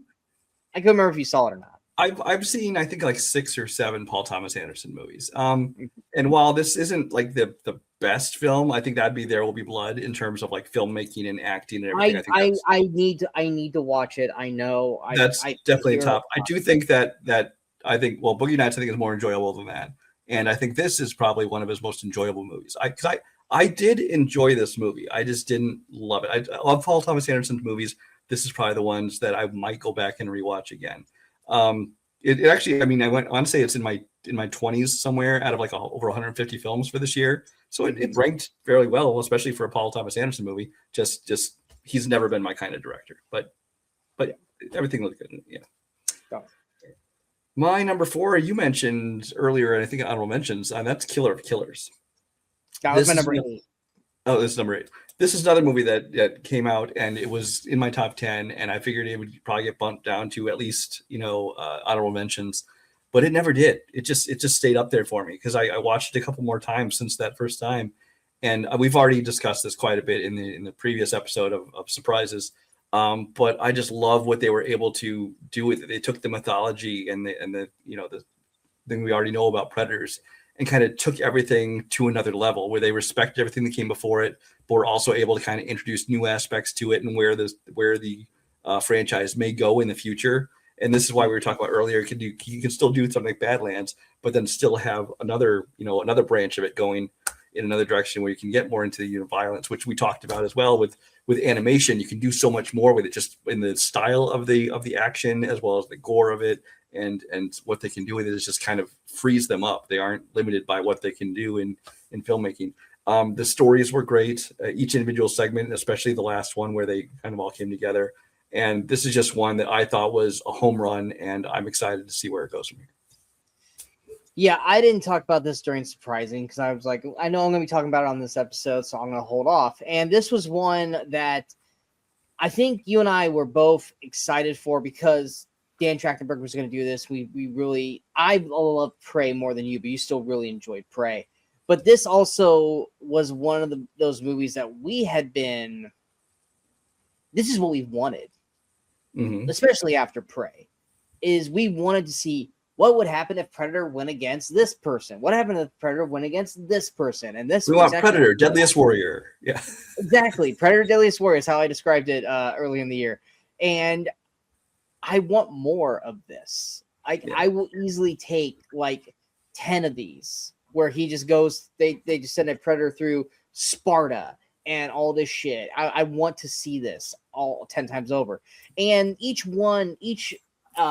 story, because you have the Viking, the Samurai Ninja, and World War II, feels different, feels unique, feels animation style different. Each Predator is different. Each Predator is, the Ninja one is actually more like a Ninja Predator as well, and the Viking is this big hulking berserker kind, and then like the World War II one is a fucking pilot, which doesn't really look like he wants to do hand-to-hand combat, which is cool. And then we get this like gladiator arena at the fucking end. So it's like, for me and Brian, who have been lifelong Predator fans, this was literally the best of all, worlds for us. And I hope, like I said, this was my worry with Badlands, was that I want to hope that they are going to continue to do stuff like this, and that Trachtenberg is not going to get forced by Disney with, well, yeah, look how much money Badlands made. We need to continue that story. We don't want you to do Killer of Killers 2 or another version of Prey. We want you to stick with this. And that is my general worry, because I love what he did here. And could it have been cool if we had done live action? Sure. But like Brian said, because it was animation, we were able to go further and do certain things that we probably wouldn't have gotten away with in live action, or been able to make it look as cool in live action. So if we can, especially the aerial battles, I think would have suffered the most. Exactly. And even like I said, the Viking stuff, I feel like the animation part of the Viking looks so much better than what it probably would have looked like in live action, because it's snow and too dark and stuff. And with underwater, and animation you can make it brighter. I think the only thing that probably would have looked maybe, I don't want to say better, but could have still looked awesome, would have been the Ninja Samurai storyline. But then I think the way they moved and the speed and everything would not have matched what they were able to do in animation still. True. So, yeah. True. So if this is the only way we're going to be able to get the stories that we want, as long as it's being done this way, fuck yeah, continue. I want to see him go against fucking King Arthur and the Knights of the Seven Table. And I want to see him, do all this shit and just keep giving us more. But based off of how this one ended, though, we really need to see where this thing goes. We really need to see where this goes. Yeah. But yeah. I told Brian, I go, my 4 through 7 is kind of like my Oscar Beatty serious movies, which was like, you know, One Battle for Another, Frankenstein, Song Sung Blue, and Jay Kelly. My top 3 are my entertainment movies of the year. So these are the ones where you go, really? This is in your top 3? Yes, because I fucking loved and adored these movies. And while they'll be on like your non like movie stuffy's top list, well, one of them will, but like the other 2 probably won't. But your average movie watcher, I guarantee you one of these is in their top 3, top 5, maybe even the number 1 movie of the year.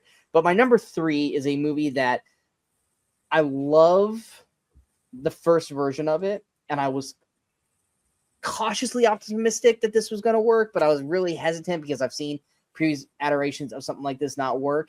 But this one not only did well, but did better than the previous version, and that's How to Train Your Dragon. Did you ever watch this yet or no? No. You still have not seen this. Good God, bro. At this point now, it's not gonna match how I'm building it up. And you're like, yeah, it's okay. I love the first How to Train. I love the How to Train Dragon trilogy. I wasn't crazy about the third one, but 1 and 2 to me are some of the best that DreamWorks has ever done. And I was so worried when they're going to go live action because we've seen from Disney that it's a very uneven record on making the live actions good compared to the animated form. This movie, I feel, like I said, managed to not only make the movie good, but I felt like it made a stronger film than the animated one. And that's saying something because the animated one got like a 4.5, almost 5-star score for me. And this got 4.5 as well. I think Mason Thames is a fantastic hiccup. I will say in the first 15 minutes, it felt very much like he was trying to be Jay Birchall. But then he finally kind of made it his own into it from there.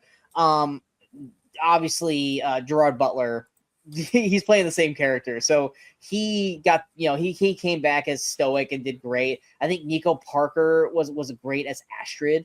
Because I was never crazy about America Ferrera's Astrid at all. So I feel like Nico Parker really kind of made Astrid her own. Toothless looks amazing. It wasn't one of those things where it's like when they remake an old film or animated film to live action and the character or the cartoon character or creature or whatever, they're like, they try to make it too real and it looks nothing like the character that you love. They're like, no, Toothless is going to look 100% like Toothless, but live action. And that was, to me, was the perfect choice to do. They didn't try to make him look like Game of Thrones dragons. He looks like Toothless from the animated film, and he looks amazing in this movie. When him and I'm gonna go spoiler because it's How to Train Dragon. They're not really doing anything super new. I mean, they do. The story is longer, and by doing that, they allowed a lot of these sub characters to breathe and grow, especially Gerard Butler. Which I think is why this is better than the animated form, because it is given more breath to these characters to allow them to expand their characters.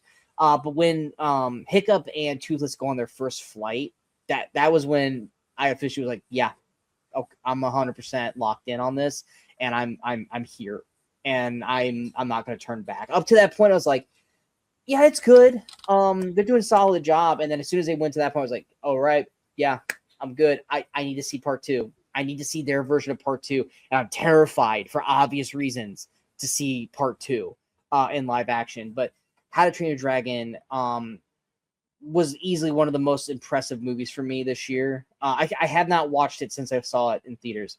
But I'm so happy with what we got. And it was easily one of my favorites of the year.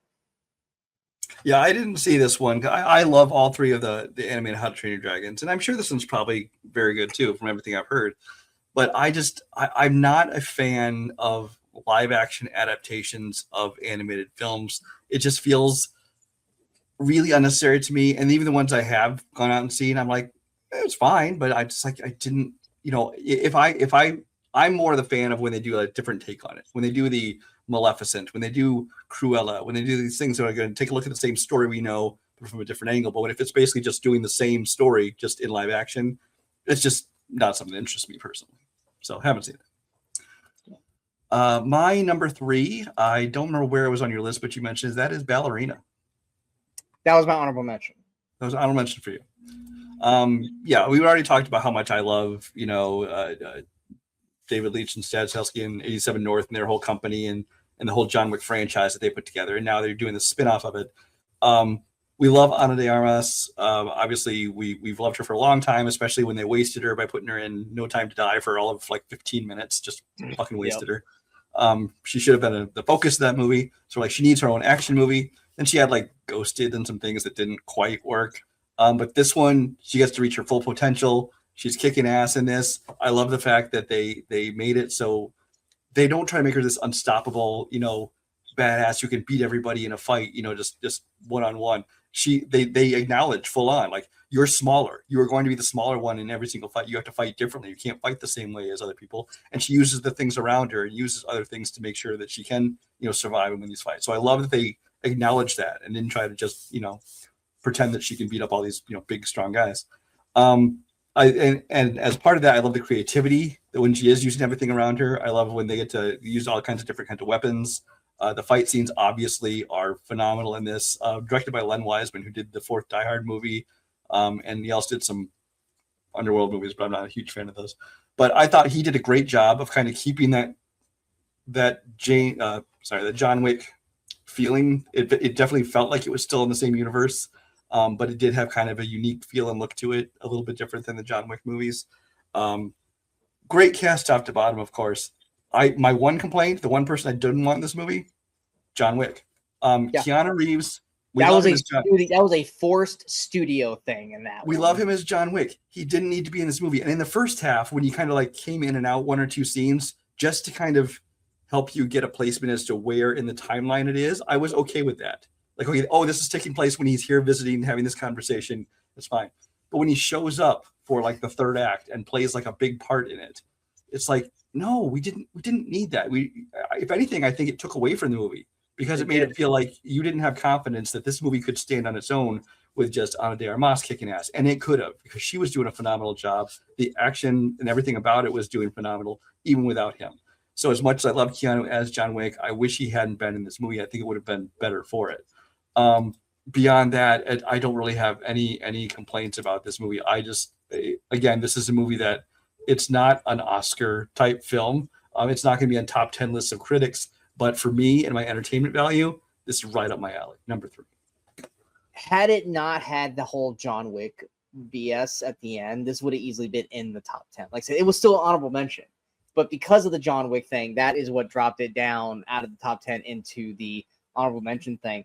But yeah, everything that you said, I 100% agree. I do think the story elements, especially of the villain side, was lacking and could have been a little stronger. They bring in a plot twist, and you think it's going to be this huge fucking thing, but within 5 minutes, it's like done, and it's like, what the fuck was the point of that then? Like, there was no point to have that.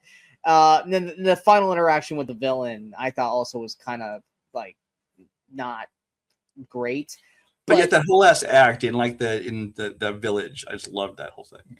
I loved it before she got to the final bad guy. Yeah, the final battle was a little bit once she got to the final bad guy, it just didn't flow well. And then also the misusage of Norman Reedus also really irked me, but the usage of grenades, wow, that was amazing. There are set pieces in this movie that are just literally like you spend the whole movie going like in the best fucking possible way. She is great in this. We love Ana de Armas, and we had been literally salivating, waiting for her to have this kind of movie and have this role. And fuck all you people who didn't go see this and box office wise didn't work, because if you guys are the reason we don't get another version of this, I can't forgive any of you.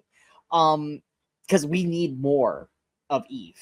We need more of her. I want to see these fights. Like the fight in the I guess we would call it the lodge, like the restaurant lodge, from like level to level. I do feel like it did feel very video gamey, because like every time she went to a new location, it was an instant fight. It's like, can she can she just walk in somewhere and not immediately get attacked? Well, I mean, it's no different than John Wick. It felt like a video game, like moving on to a different building, different location, and having like the hack and slash fight with the next group. Right to the point where that overhead shot in 4 was following him like a video game. Yeah. You know? She just wanted a cup of coffee at one point. He's like, no, fuck you. It's like, but nonetheless, though, that scene is amazing as well. There's a scene where she's fighting, and I want to say it's like a kitchen or whatever. I don't know if it was a kitchen or like a cooking place. It's in the same lodge like area. It's like part 2 of that fight, and it's just the choreography and the stunt work and everything about it is just so awesome. And like I said, and then it all got, I don't want to say ruined, but it did kind of get ruined by the John Wick of it all, because it fucked up the John Wick storyline. It fucked up the John Wick timeline, because it made no sense where we were at with John Wick at the time to know, well, at this point, because we saw him earlier, we're here in his story, and we know he goes from point A to point B. So did he really, in the span of what he fucking had to do, he came back to do this? No, I don't buy that. And so it really just kind of fucks with the John Wick timeline. And once again, it made them feel that they just did not have enough faith in Ana de Armas and this movie that they could have done this without John Wick. And that was a huge disservice and a disappointment for it. But everything around that, outside of the stuff that I already mentioned, it is great. I love the ballerina. And it should be a top 10 for me, but it is just outside of it. My number 2 is an honorable mention from Brian, and it was his number 2 most surprised film of the year. And he said in the surprising, he's like, yeah, some people are gonna completely go over the moon for this and have it ranked super high. I don't, which he still had it higher than I expected, and that is K-pop Demon Hunters. This is pure entertainment value for me. This is probably a 3.5, 4-star movie for me. Entertainment wise, it bumps up to a 4.5. Once again, I can't remember if you watched this first and told me to watch it, or if we both were just kind of told to watch it and we both kind of watched it together, or if I watched it first, but it wasn't long after, because I didn't watch it when it very first dropped. And no, I started seeing it. It was right before mid-year, and I started seeing it pop up on some of this, like Dan Merle and some others, saying it was like one of the best movies of the year. I'm like, seriously, this random anime thing they dropped on Netflix? Yeah. And then so I'm like I said, I turned it on one day. I said, well, I'll at least check it out, like in the background. And 10 minutes in, I was locked in. Like, this is fucking awesome. Yeah, if anything, we watched it within like 48 hours of each other, but it wasn't like you and I, like you watched it and told me to watch it. It was just more or less like I watched it and I was like, dude, you gotta watch it. Like, dude, I already did. I was like, oh, because I admit I watched it reluctantly as well. I was like, all right, fuck, let's get this over with. And by the time they got down with oh god, like it on the first song, dun dun dun or down down down. I think it's dun dun dun. That first song, I was like, oh shit. Yeah. Like, fuck. Okay. Yeah. Okay. We still got how much time left? Okay, cool. The concept of it, I think it's really fun and cool. The music is catchy as hell. And yes, nowadays it's getting a little annoying. But once again, like you said, that is not the movie's fault at all. Like, Frozen got annoying real fast because it was one fucking song. With this, there's like 6-something songs in this. They're all good. Mm-hmm. And now it's every time I hear it, I'm like, well, it always goes back to me to the prime example being Titanic. I love Titanic. I worked in a movie store at the time. I was as sick as anybody of fucking hearing about people talking about Titanic and raving about it and everything Titanic, music and posters and whatever. I was sick of Titanic, but I don't blame the movie for it. I don't blame the movie for the hype surrounding the movie. The movie itself was great. And it's like, the same things like this, where I'm not going to blame the movie for the pop culture overexposure. If anything, we need to be happy for the movie for this, but we don't want to become jaded. We're like, oh my god, guys, it's not that fucking good, like because we're just so sick and tired of hearing about it. Like I said, I loved this movie. I immediately was like shouting out for the rooftops, like everyone needs to watch this movie. Which we're not the only people that did that. Everyone was like that. A lot of males, adults, who were forced to watch this because they have kids. Either were like, you guys need to watch this movie. Hell, every guy who has kids at work, I made them all watch, and they're like, that was actually really fucking good. I go, I know, right? I go, those songs, they're not gonna escape your brain, man. You just better. And then I remember hearing they were going to release it in theaters. I was super excited, and they found out they're only releasing it as a sing-along version. I'm like, fuck that. And then when they did that, we're like, okay, this was like what 3-4 months afterwards. I was like, it's not gonna make money. #1 fucking movie of the weekend. Yeah. And then they're like, we're gonna do it again. It's like, shit, they're fucking just obliterating box office with this. And it's like, okay, this is something special here, and it can't be ignored. And like I said, the characters are fun and lovable. Like, Rumi, Mira, Zoe. You can have your favorite. Zoe's mine. I love and once again, Sony Animation. They, to me, have become the #1 animated studio after Spider-Verse and the Mitchells versus the Machines, and now this. Like, if it comes down to a Pixar, Disney, DreamWorks, or Sony Animation movie, I have to choose. I'm gonna pick Sony, because right now Sony to me is just killing it. And like we mentioned on Surprising, the new one that's coming out, Goat. When I first heard about Goat, I'm like, that sounds fucking dumb. Then they released a trailer for it. I'm like, oh, shit. Okay, this looks fucking awesome. Like in theory, this sounds stupid, but now I'm actually excited to see this movie. Yeah, in terms of pure, just from an animation standpoint, this is the studio I'm most excited about these days. If I'm looking for like story kind of thing, I still tend to lean towards DreamWorks when they are really, because like when they do like How to Train Your Dragons or even the Kung Fu Pandas, although I didn't even see the fourth one, honestly. Wild Robot. Yeah, but some of those they do some of the best stories in animation, but they also put out their share of just fucking shit that's for kids to go. And so does Pixar. But the thing is, but from a pure animation standpoint, absolutely Sony's top of the heap for me right now. But yeah, Sony has just been through it, and like I said, and like to me, like what I love about what K-pop, outside of the music, and obviously the girls look gorgeous for animation purposes, but there's little Easter eggs, not Easter eggs like clues for other things, but there's little secondary or fourth-dairy characters in this movie that because I've watched this 8 times already.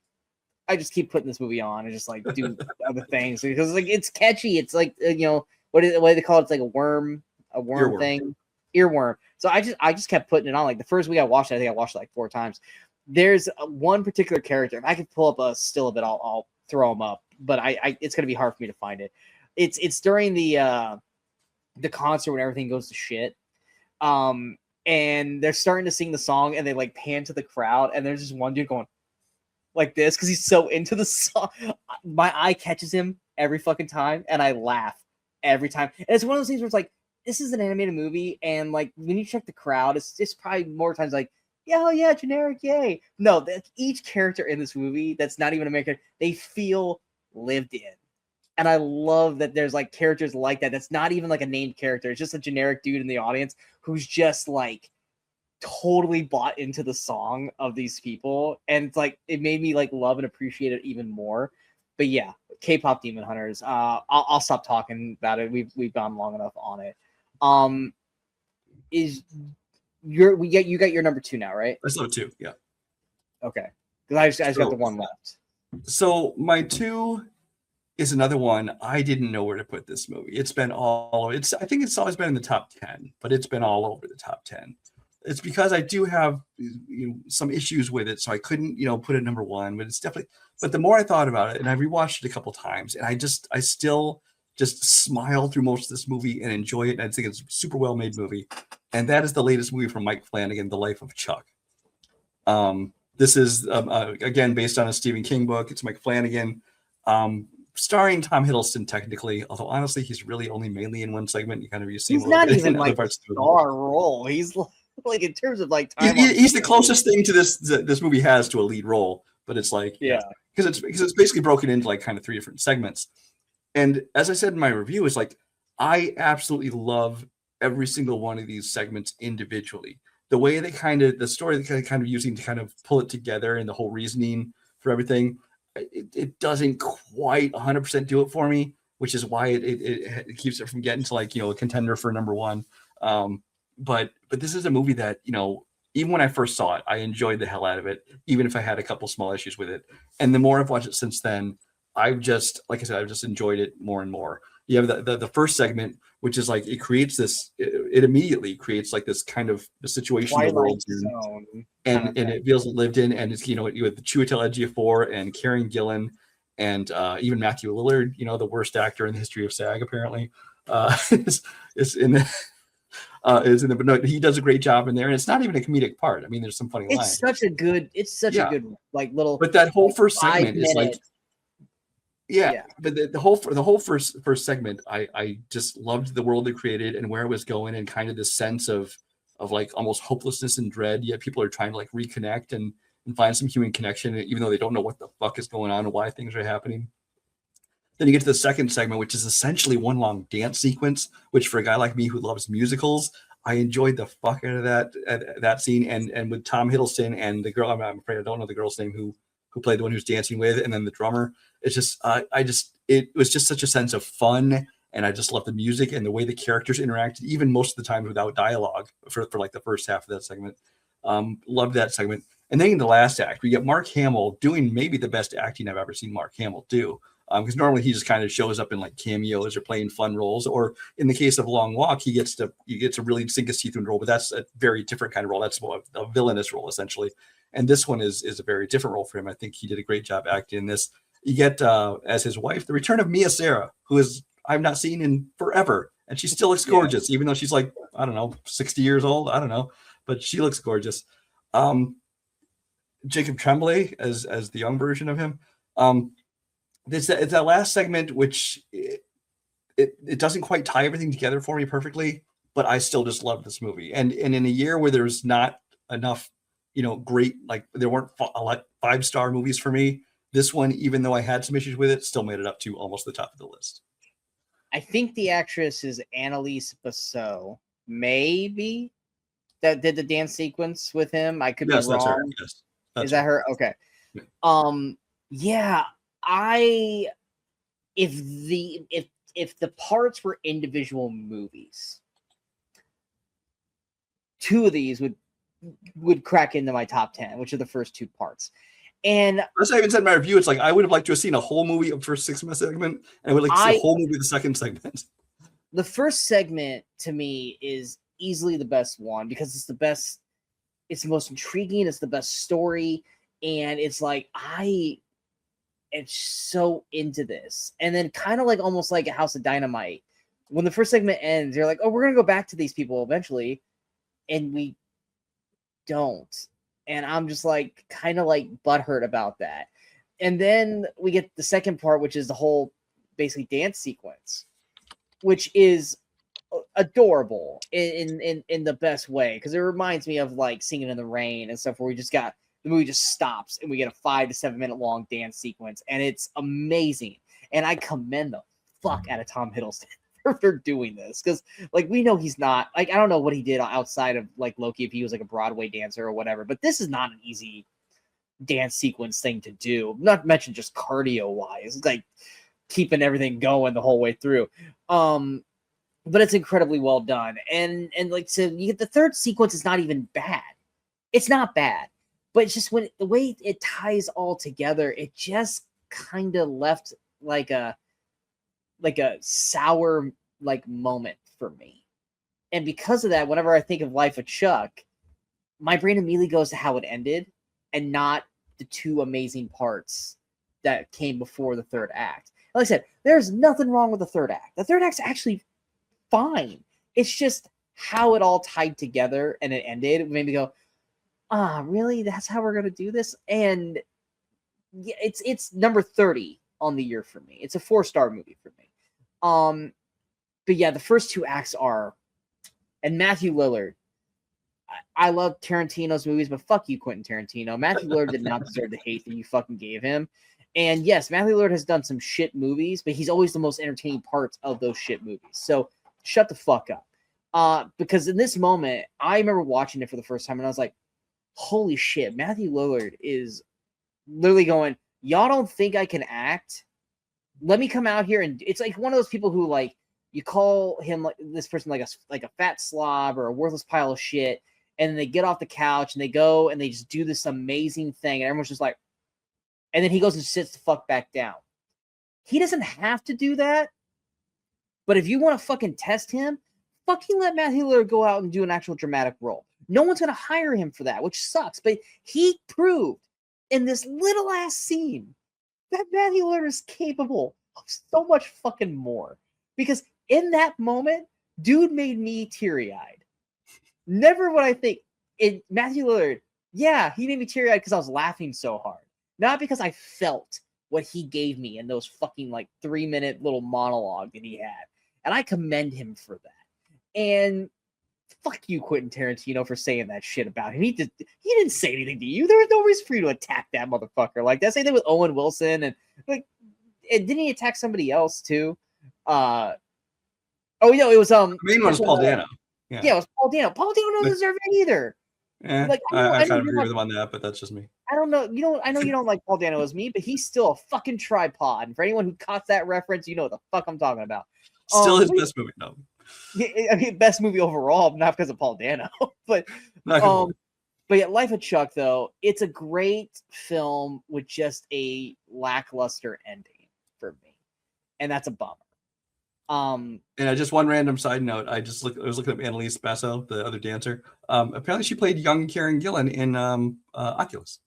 Just random trivia. There you go. You know what? I need to rewatch that because I've heard either I watched that at the wrong time or I just did not think that was good. And everyone seems to love that movie. But then again, everyone thinks It Follows is amazing, and I fucking hate it. It came out in the time when all the horror movies looked the same. Well, that was also a WWE film, and WWE films. But it's also Mike Flanagan, so it might be worth checking out. Yeah, and that was before I knew who Mike Flanagan was. I guarantee if I went back and rewatched it, and I watched it as a Mike Flanagan movie, I probably appreciate it a fuckload more. Yeah. It's one of those I should really give a rewatch. So I was number one's the same. Yeah, I'm shocked. I did not think this was going to be your number one. I'm happy. I'm so happy. I was like, when we got down to it, I'm like, this can't be his number one because he doesn't love this as much as me. It was like, I'm going to be so mad this isn't even in his honorable mentions. But this movie has been my number one. This is now the second year in a row where a movie, when the hell did this come out? It came out in April. So this is the second year in a row that we've gotten a movie that has come out in April. Or was Fall Guy March? I want to say it was March. It was March or April. It's either way. But we've had a movie that has come out that early, pre-summer. Oh, May 3rd, actually. Oh, it was May? So early summer. Yeah. Early summer. But has stayed at that number one spot for me the whole fucking year. Because every time I saw an amazing movie, I would immediately go, is it better than this? And the answer was always no. So collectively, for the second year in a row, our number one movie is Sinners. I remember being super excited for this since the first trailer. I remember even before we saw the first trailer, just what the concept of what this movie was going to be, which was Ryan Coogler, Michael B. Jordan, vampire movie. Michael B. Jordan's going to play twins. Oh, and Haley fucking Steinfeld is in this. And I'm like, I don't even know how good this movie is going to be, but I'm fucking there. And then I saw the first trailer, and I was like, you see Haley Steinfeld do that little dance. I'm like, hell yeah. And then we get to the movie. And the movie itself, actually, you know what? I've spoken too much already. I want you to take over before I go into mine. Go ahead. Okay. So I was not as excited as Sean going into this. I mean, I think Ryan Coogler is a great filmmaker. I like Michael B. Jordan. I like the idea of, because vampire movies I always love, but especially this is like a period vampire movie in the 1920s, 30s. Around that. And which is something we haven't really seen before, as well as just being kind of an African-American take on vampires, which we, the closest thing, I mean, we're not kind of like Blackula and stuff like that. 1932. Yeah. So, and then of course we love Haley Steinfeld. Basically the whole cast is great, top to bottom. And Michael Jordan in dual roles, which it sometimes comes across very gimmicky, but I think that this in movies where it's done well, in movies like Social Network with Armie Hammer, or movies like this with Michael B. Jordan, I think they did enough that he created two distinct characters that it didn't feel like he's just playing two people the same. He basically, if you did not know who Michael B. Jordan was, and you showed me this movie, I believe it was just two twin brothers playing those roles. Smoke and Stack feel entirely like two separate people. Yeah. It's not like, yeah, Michael B. Jordan was really good here, but I didn't like him as much as no. Michael B. Jordan felt like two separate human beings in this, and that is some of the, like I said, the best acting this year, hands down. Yeah, so I was looking forward to this movie, but I wasn't like super excited about it. Like, I bet it'll be good. You know, I'm sure I will enjoy it, but it's not going to be like one of my favorites of the year or anything. And then I watched the movie, and it was just really great. But I mean, the music to it, the music is almost a character to itself. I love the music in the movie, and the again, kind of the world they created. And then the I don't know what you want to call them, the traveling band of vampires. The one started out by Jack O'Connell. Jack O'Connell, yeah. Yes. Where he shows up, and I love his character and how he slowly grows his little group, becomes basically an army by the climax of the film. And then on top of the fact that he's fighting vampires, and he got the KKK involved in a little bit towards the end. So you just have this movie that just kind of builds and builds and builds, and it takes its time getting going. I mean, it's, you know, kind of like From Dusk Till Dawn, where vampires don't show up till like at least the halfway point of the movie, if not a little bit after. But you didn't mind it. You loved the world that you were living in. You loved the characters that they were building on. The newcomer, I don't have his name in front of me offhand, who plays Miles Catton. Yeah, he was phenomenal. I don't know if he's an actor first or a musician first. Whatever he's doing it right, because he did a great job in this. This was his very first film. Yeah, so he's got a future ahead of him if he wants it in acting, or just if he wants to stick to music, he could do great doing that. So this is a movie that really did blow me away. Like you, it you know, became my number one film of the year, you know, as soon as it came out, and it has just stayed there for the whole year. Nothing was able to dethrone it. Well, now again, this still did not become a 5-star movie for me, but that's mostly because of that one scene, which some people love and some people don't.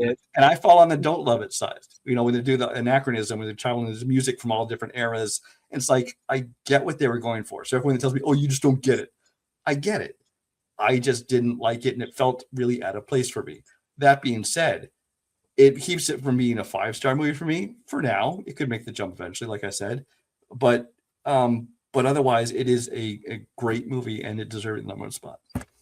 Yeah, one of the things that most people will normally argue or complain about when it comes to a horror movie, and I've said it, I've done it numerous times, is, oh my God, when the fuck are we going to get to the monsters or the vampires or the ghosts or the creature or whatever? It's taking too fucking long on these characters. The vampire aspect of it felt secondary. This could have been not a vampire movie at all, and I still would love it. I remember, because I was watching it with Kimberly, and we were sitting there, we were just watching this movie, and I looked at my watch, not because I was bored, because I was just like, how long has this movie been going? And it's like, we're like 45 minutes in, and I'm like, we still have not had a hint of vampires in this. The main story just seemed more or less like Smoke and Stack are hiding from, was it Al Capone? Not even hiding, but they stole money from him or someone like Al Capone, and they're trying to start over here. I mean, they're well known, and they're gonna build this speakeasy or jive bar or whatever the hell it was called, and you just that was the story. It had nothing to do with vampires. Juke joint. And there was no vampires in the story at all. There was no inkling of it. There was no like little touch of it here and there to the point where you were like, okay, it's gonna come. It's like it's there. No. But you felt so lived in with these characters. They spent their time for you to get to know Michael B. Jordan's Smoke and Stack. You got to spend time very shortly, but hit her mark beautifully, Haley Steinfeld, in like the one legit scene you got with her at the train. You're like, holy shit. Like, yes, I am here for this fucking character for more ways than one. Even, you know, Delroy Lindo, who I have grown to just fucking love this guy so fucking much. And I will, once again, defend him like I will Toni Collette in Hereditary. I will defend him in Defy Bloods, that he should have been nominated for an Oscar for that role. But you get and even Miles Catton as Sammy, you get to know and understand who these characters are. And just like even that one moment where we're watching Sammy and I want to say it was Stack, or no, it might have been Smoke. Probably, I think it's Smoke. Smoke's always in red, Stack's always in blue. I could be wrong, but I think that's what it is. But when he's like, oh yeah, play me something. And he's just like expected to be shit. And then, Like, and what? you're just like, holy shit. Like, I got goosebumps in that moment. I know, and the thing is, like, I credit a big, I mean, obviously the talent of Sammy, but I credit Michael B. Jordan because that moment felt so genuine. Like I almost wonder if like he hadn't played for him on set before that moment, because he's like, oh yeah. And you know what? And I guarantee you that probably was like he never heard him sing before. And you got to commend Coogler for his direction, the cinematography, everything looked beautiful. The cast all around Michael B. Jordan and Haley Steinfeld, Omar Benson Miller is great, especially that scene outside the barn after he's turned is such a great scene. Everyone else, the only part of the movie that like is kind of like a like your problem is the music scene, which I thought was just like a really artistic approach to it. And even though this is a 5-star movie for me, the only problem that I had, which like I said, little nitpicky, is the part where they finally decide they're gonna fight the vampires, and the whole time you're like, oh, there's only like 5 or 6 of them in the bar, and then they all square off, and all of a sudden there's like 8 other people. I'm like, where the fuck did these people come from? Like, no, they're fodder. But it's like, dude, where have you guys didn't do the garlic test? Where the fuck did these people show up? But and then of course, what's her face just fucking letting them in, which is such that like so like, you stupid woman, you got everyone killed. But yes, yeah, but it is, I love this movie so much. And the problem is there's so many people that I've tried to talk to into seeing this movie, and a lot of them don't want to see it because of the cast, or it's a horror movie, or it's a vampire movie, or whatever. And I'm just like, it's the same problem that we had when we tried to tell people to watch god dang, why do I always forget the title? I always want to say Hateful Eight or The Hate You Give, and it's not that one at all. Our 2019 or 18 movie of the year. Where Do They Fall? Where Do They Fall? I don't know why I keep forgetting the damn title. But like, you tell them it's an all black Western, and they're just like, eh. I'm like, no, like seriously, like it's maybe the best Western I've ever seen. Exactly. Like, it is amazing. And Sinners is probably one of the top best vampire movies I've ever seen, or even just musical like movies without it being an actual fucking musical. And like I said, I loved even how it fucking ended. And even like at first, I remember at the beginning when I first watched the movie, it was like I hated how it started, because it was like you know, like ahead, and then they had to go back, and I was like, wow, man, I hate when they do that, because I was like, well, we know this person survives, you know, kind of thing. But it fit with the story that they were telling, and I could not express my love for this movie more. It's one of my favorite movies. It is my, probably, if I had to go back and look at 25 to 20, it is probably my favorite movie of the half decade so far. Like I said, I'm not gonna 100% pat that down, because I'd have to look at everything. But it is, to me, a near perfect film. Like I said, the little barn extra people out of nowhere is like literally the only thing that just made me go, okay. But then again, like I said, Jurassic Park and Jaws are my 2 favorite films of all time. But even I can see that there are problems with them. But that doesn't mean that it takes away from my love and appreciation of this movie. So that is our best films of 2025. Was your favorite film or your top film in our rankings? Let us know in the comments below. If it wasn't, let us know what it is in the comments below. We hope you guys enjoyed this episode. If you did, hit that like, share, and subscribe button to the channel so you guys stay up to date with all the latest videos that pop up on the movie Crusaders. Of course, just follow us on our social media as you see below. Obviously, this is our longest episode of the 5, because when it's our best movies, we're gonna fucking take our time to tell you why we love these movies. And if you guys don't like that, then fuck, don't watch. Like, that's just the way it is. But we have one episode left in our little end of 25. We have now gone through 25, and now we need to look forward into 2026, as we will now go over our, not collective. Well, we haven't decided if we're going to do it collectively, because this past year it bit us in the ass. We have a list of 30 movies each. Obviously, there's going to be some definite crossover of the most anticipated films of 2026. Some movies we know legitimately what those movies are, and some of them all we got is a synopsis and a poster and 2, maybe 3 actors in the movie. We're going to go over those, and there's some movies that we still don't even know exist yet. And that's the beauty of the anticipated list. Because if we go back to beginning of January, there are some movies there that like, yeah, we didn't even talk about that movie. Well, because we didn't know it fucking existed yet. And that's going to be our next one. That'll come out on probably New Year's Day. If not New Year's Day, then the 2nd, because that's also going to be a long one because we're talking about 30 plus movies potentially on that video. But we hope you guys look into that, and you hope you guys enjoyed this look back into 2025, and you continue on with us to 2026. But we are the Movie Crusaders. I'm Sean Waskrew. As always, that is Brian Michaels. And until next time, in case we don't see you, go watch some movies and go have some fun.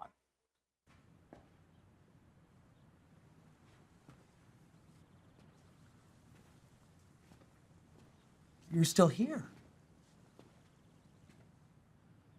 It's over. Go home.